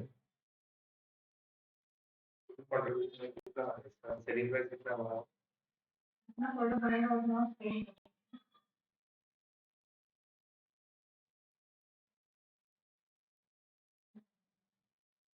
तो ये किससे करेंगे डिमांड ये कम हो गया जब भी वो 64,000 बेच रहा है तो उसको कितने पे बेचना पड़ रहा है? 24 पे। अभी वो 50,000 रेट ही बेच रहा है, हाँ तो 50,000 रेट के लिए 26 रुपया प्राइस है, 24 नहीं है। तो तुम लोग ये जो वर्किंग कर रहे हो वो गलत कर रहे हो। अगर क्वांटिटी कम बेच रहे हो वो भी सेम प्राइस पे ही रख के, तो गलत है ना। अगर क्वांटिटी कम हो रहा है तो प्राइस बढ़ा सकते हो ना, तो लॉ ऑफ डिमांड अप्लाई हो रहा है। हाँ समझ गए, तो कंट्रीब्यूशन सेक्रीफाइस ऐसे नहीं निकलेगा, तो तुमको कंपेयर करना पड़ेगा कि 50,000 पे कंट्रीब्यूशन कितना आ रहा है और 50,000 का प्राइस पकड़ोगे 26, तभी कंट्रीब्यूशन कितना आ रहा है, और 64,000 पे कंट्रीब्यूशन कितना आ रहा था, तभी प्राइस था 24, तो वो तभी कंट्रीब्यूशन कितना था, उसका जो डिफरेंस है वो ही लॉस है। डायरेक्टली ये 14,000 का लॉस नहीं ले सकते, क्योंकि प्राइस भी चेंज हो रहा है। पता चला? तो ये वाला जो पार्ट है ना, ये वाला पार्ट गलत हो रहा है, ये ऐसे नहीं कर सकते। ठीक है, तो कंट्रीब्यूशन सेक्रीफाइस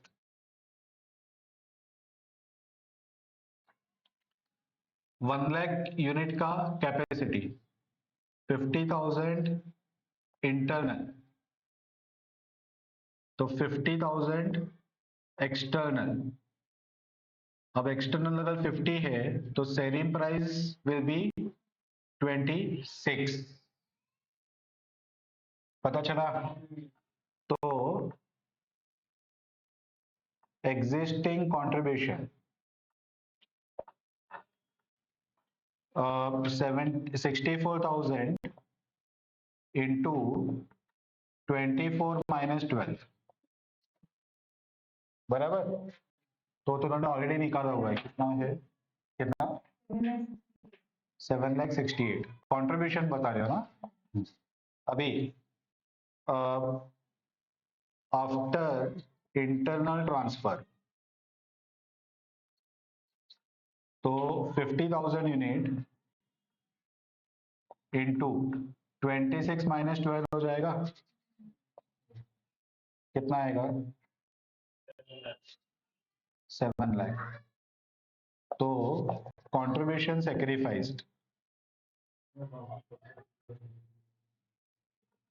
768 माइनस 7 लाख, यानी कि 68,000। पहले अपन डायरेक्ट पकड़े थे 14,000 इंटू 12 रुपया, तो गलत हो रहा था। यूनिट कम हो रहा है लेकिन सामने फायदा भी हो रहा है, सेलिंग प्राइस बढ़ रहा है ना, तो सेक्रीफाइस ऑटोमेटिकली कम हो रहा है। पता चला? तो ये 68,000 50,000 यूनिट से दोनों को रिकवर करना है। तो 12 प्लस ये कितना होगा 1.36, तो 13.36 ये आएगा ट्रांसफर प्राइस। पता चला? मस्त था ना ये क्लिक नहीं होता है तुरंत। ये क्वांटिटी कम हो तो अपने को नया प्राइस देना चाहिए, क्योंकि अपने को ऐसा हैबिट नहीं है, अपने को एक ही प्राइस दिया रहता है, तो उसी पे अपन कंट्रीब्यूशन ले लेते हैं। यहाँ पे अपना प्राइस चेंज होगा जैसे क्वांटिटी चेंज हो। हाँ हाँ। वैसा ये ट्विस्ट डाला है, अच्छा ट्विस्ट है यहाँ पे सब में।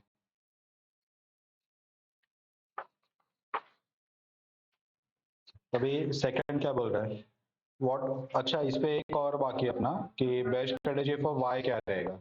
ठीक है, तो वो एक थोड़ा सा वर्किंग बता रहे थे कि max price for Y equal to 22 plus 1,50,000 divide by 50, तो 22 प्लस 3 25।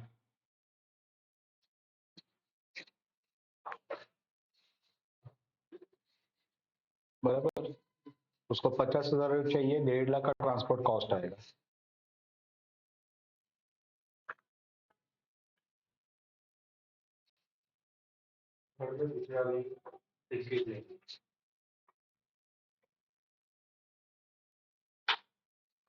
चलो अभी अपना फर्स्ट एंड सेकंड का आंसर हो गया। अभी थर्ड वाला क्या बोल रहा है कि y is acceptable to partial supplies, what will be the x best strategy under no compulsion to transfer but with the option to transfer as many units as it wants to? What will be the quantity that x will agree to transfer and the corresponding price, assuming both division agree to share benefit of transfer price equally? ये बहुत अजीब question है, थोड़ा ध्यान से देखते हैं। If y is acceptable to partial supplies, यानी कि पार्ट x से खरीदेगा, पार्ट बाहर से खरीदेगा, उसको प्रॉब्लम क्या होगा, बाहर से अगर एक सिंगल यूनिट भी खरीदा ना तो फिर 1.5 लाख का ट्रांसपोर्ट कॉस्ट लगने वाला है। ठीक है, तो वो उसके लिए बड़ा इश्यू है। So what is the x best strategy under no compulsion to transfer but with the option to transfer as many unit that it wants to? उसको चाहिए उतना ही वो ट्रांसफर करेगा। x का प्रॉफिट मैक्सिमम, लेकिन मैक्सिमम कितना अमाउंट रखेगा? उसके बाद जो प्राइस का तो वो तो उसका 24 के प्राइस पे 64,000 मैक्सिमम है। बाकी के यूनिट तो वाई को दे सकते ओके, कौन से प्राइस पे?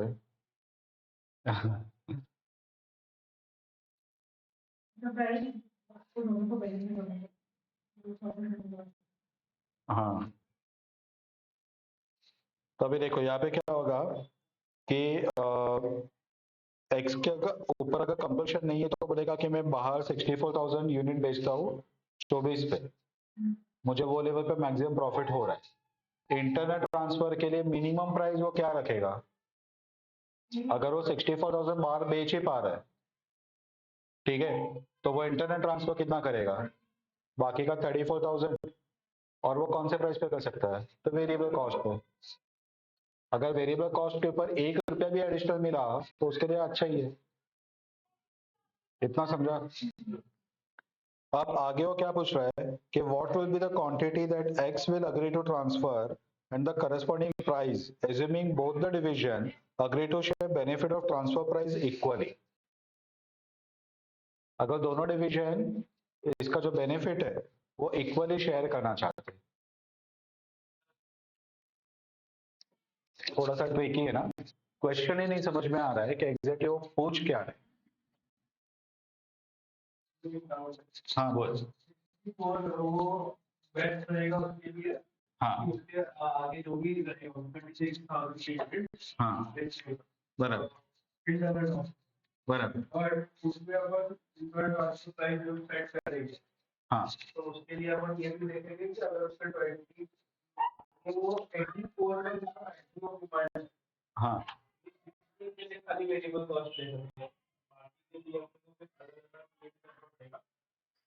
नहीं ना, देख जो कंट्रीब्यूशन सेक्रीफाइस है ना वो तभी पिक्चर में आता है जब रियल में अपन कुछ सेक्रीफाइस करने वाले रहे। तो अगर कैपेसिटी है फिर भी अपन 64 के ऊपर तो नहीं बेचेंगे क्योंकि उस पर प्रॉफिट कम हो रहा है। तो बेस्ट स्ट्रेटेजी कि अगर इंटरनल ट्रांसफर नहीं तो 64 बेच दो और खत्म कर, ठीक है। तो अगर 64 में अगर उसको कुछ कंट्रीब्यूशन सेक्रीफाइस करना पड़ रहा है तो वो अपन ऐड करें, ठीक है। तो बाकी का अगर वो 34,000 यूनिट जो है वो अगर सप्लाई कर रहा है 64 को अफेक्ट किए बिना, तो contribution sacrifice is zero. External से वो कुछ भी सेक्रीफाइस नहीं कर रहे क्योंकि इंटरनल के बिना भी वो 64 ही बेचता, तो वेरिएबल पे वो ट्रांसफर कर सकता है। तो अभी देखो यहाँ पे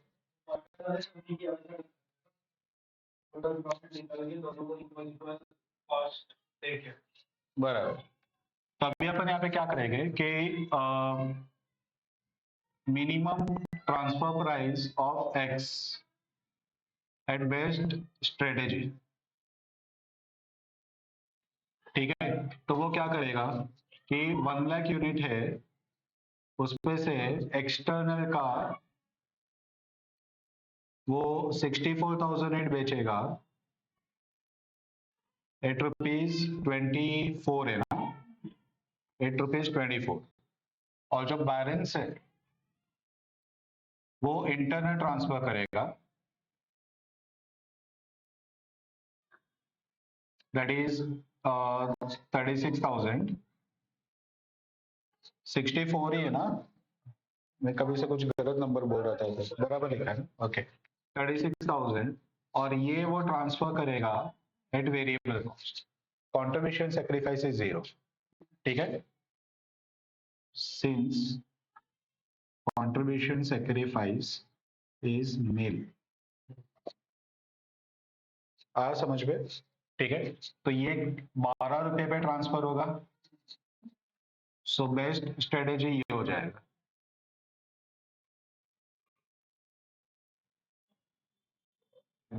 ठीक है। एक्स के लिए अभी maximum price of Y equal to market price, that is 22 plus 3 transport equal to 25, ठीक है। तो ये 12 पे बेच सकता है, ये 25 पे बाहर से खरीद सकता है, ठीक है। अब अगर दोनों जन बोल रहे हैं कि ये अपना अपना ये बोलते हैं ना कि यानी कि इस पे एक और भी आ सकता है कि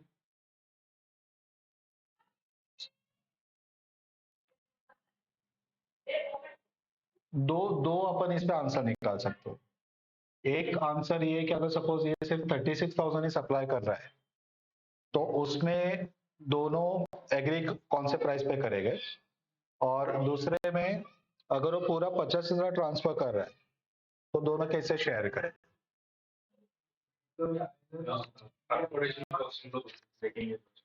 हाँ, तो अभी for transfer price for 36,000 units, ठीक है। तो अभी देखो minimum price of X equal to 12, max price of y equal to 25. So gain by internal transfer, बाहर से करे तो 25 से पड़ रहा है, अंदर खुद से ले लिया तो 12 से मिलेगा, तो 13 रुपए का है। वो लोग बोल रहे हैं कि it will be shared equally, यानी कि x और y, तो 6.5 6.5 कंपनी को जो गेन हो रहा है वो 13 रुपए का हो रहा है। अगर ये दोनों का आपस में बांट दिया तो 6.5 का गेन आएगा, ठीक है। तो ये केस में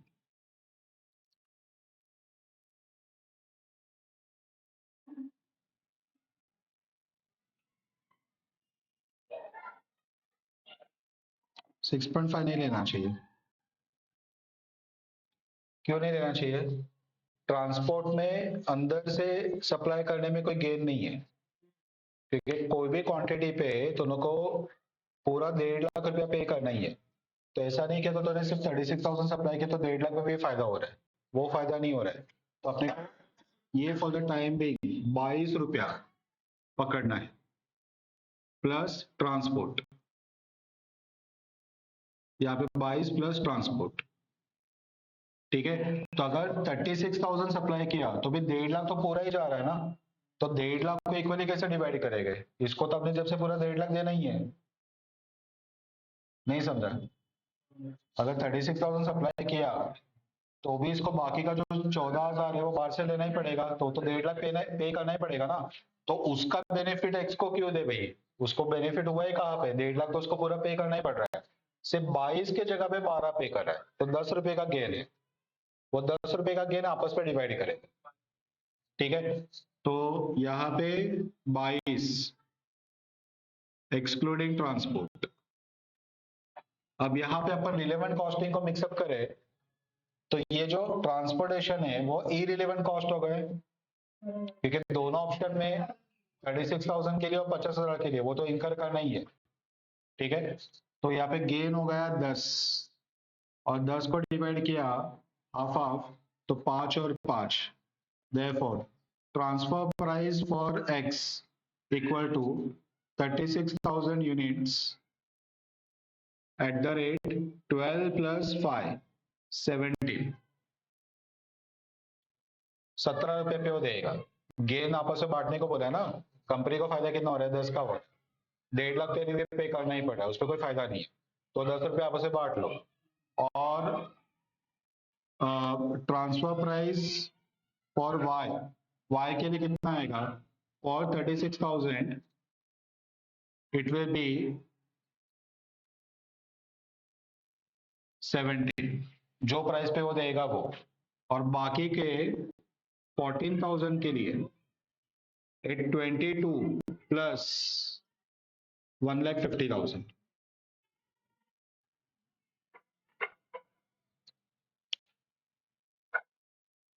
समझ में आया? तो इसको टोटल कितने में पड़ेगा? 36,000 इंटू 17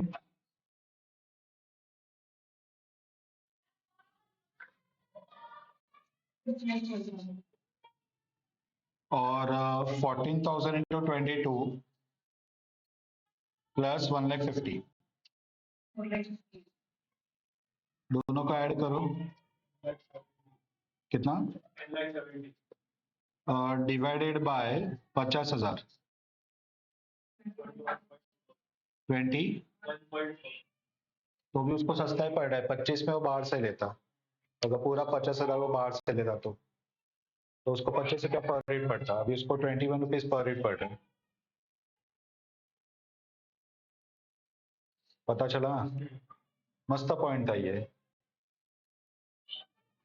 ट्रिकी था थोड़ा, इसको तुमको ध्यान से करना पड़ेगा, अदरवाइज गड़बड़ होगा इसमें, ठीक है। लिखते लिखते भी प्रॉपर सोचना, वापस को डाउट आएगा मुझे पूछो, मैं बताता हूँ वापस। मैं बोल दो क्या मैं वापस? देखो उसे क्या बोला कि x का लिबर्टी है, x को जितना रेट इंटरनेट ट्रांसफर करना है उतना वो करेगा। y एनीवे एक सिंगल रेट खरीदेगा तो भी 1.5 लाख पे करना है, पूरा 50,000 खरीदे तो भी 1.5 लाख खरीद पे करना है, तो उसको कोई फर्क नहीं पड़ता है, जितना रेट सस्ते में मिला वो इंटरनल में ले लेगा, बाकी का वो 1.5 लाख रुपया पूरा बाहर से उसको पे करके लेना ही पड़ेगा। तो अभी हम लोग बेस्ट स्ट्रेटेजी एक्स के लिए क्या फॉलो करेंगे कि एक्स को 64,000 यूनिट पे सबसे ज्यादा प्रॉफिट हो रहा है, तो वो 64 एक्सटर्नल में बेचेगा, और जो बाकी का यूनिट है 36 वो इंटरनल में ट्रांसफर करेगा, वो वेरिएबल कॉस्ट पे ट्रांसफर कर सकता है, तो वेरिएबल कॉस्ट के ऊपर जो भी उसको मिलेगा वो उसके लिए फायदा ही है, ठीक है। तो कंपनी ने एक बीच का रास्ता निकाला कि जो भी कंपनी को फायदा हो रहा है ना वो ये दोनों इक्वली आपस में बांट लेते हैं, ठीक है। तो 12 रुपया वेरिएबल कॉस्ट है, अब अपन ये चेक करेंगे कि फायदा कितना हो रहा है। तो अगर ये बाहर से खरीदता है तो 22 प्लस ट्रांसपोर्ट पे कर रहा है, ठीक है, और अगर वो यहां से इसके पास से खरीदता है तो उसको 12 में मिल रहा है, ठीक है, लेकिन ये पार्ट खरीद रहा है, पूरा नहीं खरीद रहा, तो उसको बाकी का यूनिट में तो 1.5 लाख रुपया पे करना ही पड़ेगा, तो 1.5 लाख में कोई फायदा नहीं है। ठीक है, लेकिन जो इंटरनल ट्रांसफर है उसमें 10 रुपए का फायदा है, 10 को 2 पार्ट में डिवाइड कर लो, 5-5 रुपए का फायदा आपस में डिवाइड कर लिया। तो इसका मतलब ये हुआ कि ये 12 + 5 पे ट्रांसफर करेगा और इसको 22 - 5 पे मिलेगा, यानी कि 17 पे मिलेगा। ठीक है, तो 17 एक कॉमन प्राइस हो गया, तो ये 36,000 17 पे दे देगा। जो बाकी का 14,000 है वो उसको बाहर से खरीदना पड़ेगा 22 पे, प्लस उसको 1.5 लाख रुपए भी उसको पे करना पड़ेगा। तो इसका जो टोटल कॉस्ट जाएगा वो 10,70,000 जाएगा। एक जीरो ज्यादा दिया क्या, 70 नहीं बराबर, तो 10,70,000 50,000 यूनिट से डिवाइड किया तो उसको 21.4 पर रेट में कॉस्ट पड़ रहा है, और इसको सेलिंग प्राइस मिल रहा है 17 का। ये 17 - 12 यानी कि 5 रुपए का प्रॉफिट ऑन 36,000 इसके प्रॉफिट में ऐड होगा, और उसके लिए y के लिए 25 - 21.4 उसको फायदा हुआ। ठीक है, इंटू 50,000 रेट, ये उसके प्रॉफिट में ऐड होगा, दोनों प्रॉफिट आपस से बांट।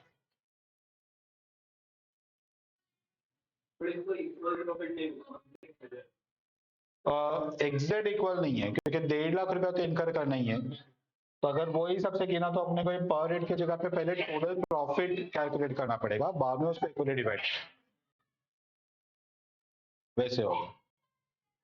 तो what will be the quantity X will agree to transfer and the corresponding price assuming both division agree to share benefit of transfer equally। तो वो भी अपन कर सकते हैं, एक्चुअली ने ऐसा बोला नहीं कि पर रेट में ही करो, तो फिर वो केस में अपने को पहले टोटल निकालना पड़ेगा।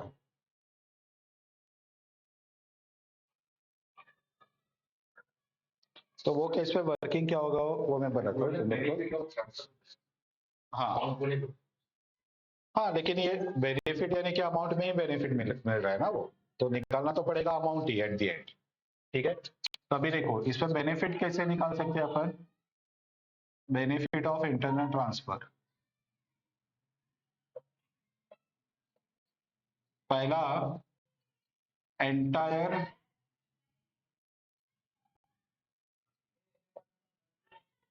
$50,000 purchased externally। ठीक है, पूरा बाहर से खरीदा, तो वो केस पे cost equal to 50,000 into 22 plus 1.5 lakh, बताओ कितना आएगा।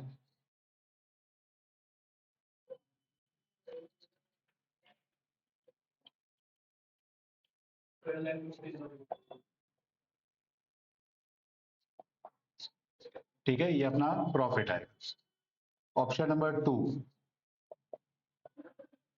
Internal transfer equal to 36,000 balance external purchase that is 14,000। ठीक है, तो कॉस्ट कितना आएगा, इंटरनल का आएगा 36,000 इंटू 12 कितना आता है,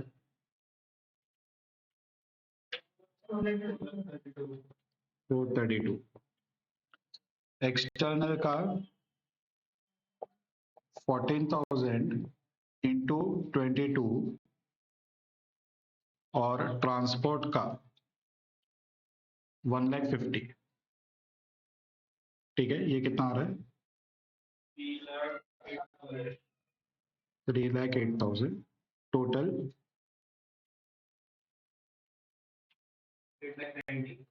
8,90,000। Therefore, benefit of internal transfer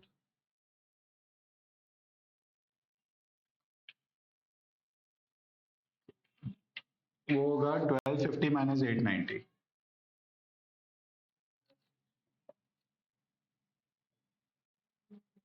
3,60,000।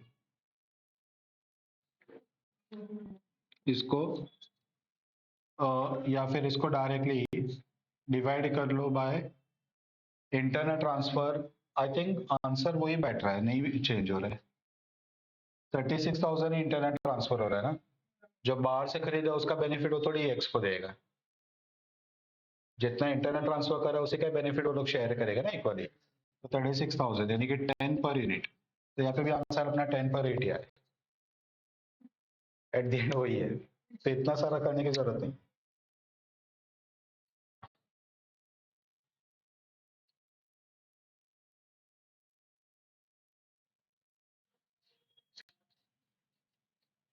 तो ये कैसे काम कर रहा है, 50 में से 22, 14 इंटू 22, यानी कि 14,000 यहाँ पे दोनों में कॉमन है, 1.5 लाख दोनों में कॉमन है, तो अनकॉमन क्या है 36,000, यहाँ पे 36,000 22 पे, यहाँ पे 36,000 12 पे, तो 36,000 पे 10 रुपए का डिफरेंस है, यानी कि वही हो रहा है, इतना लॉन्ग कट अप्लाई करने की जरूरत नहीं, शॉर्टकट में काम कर रहा है।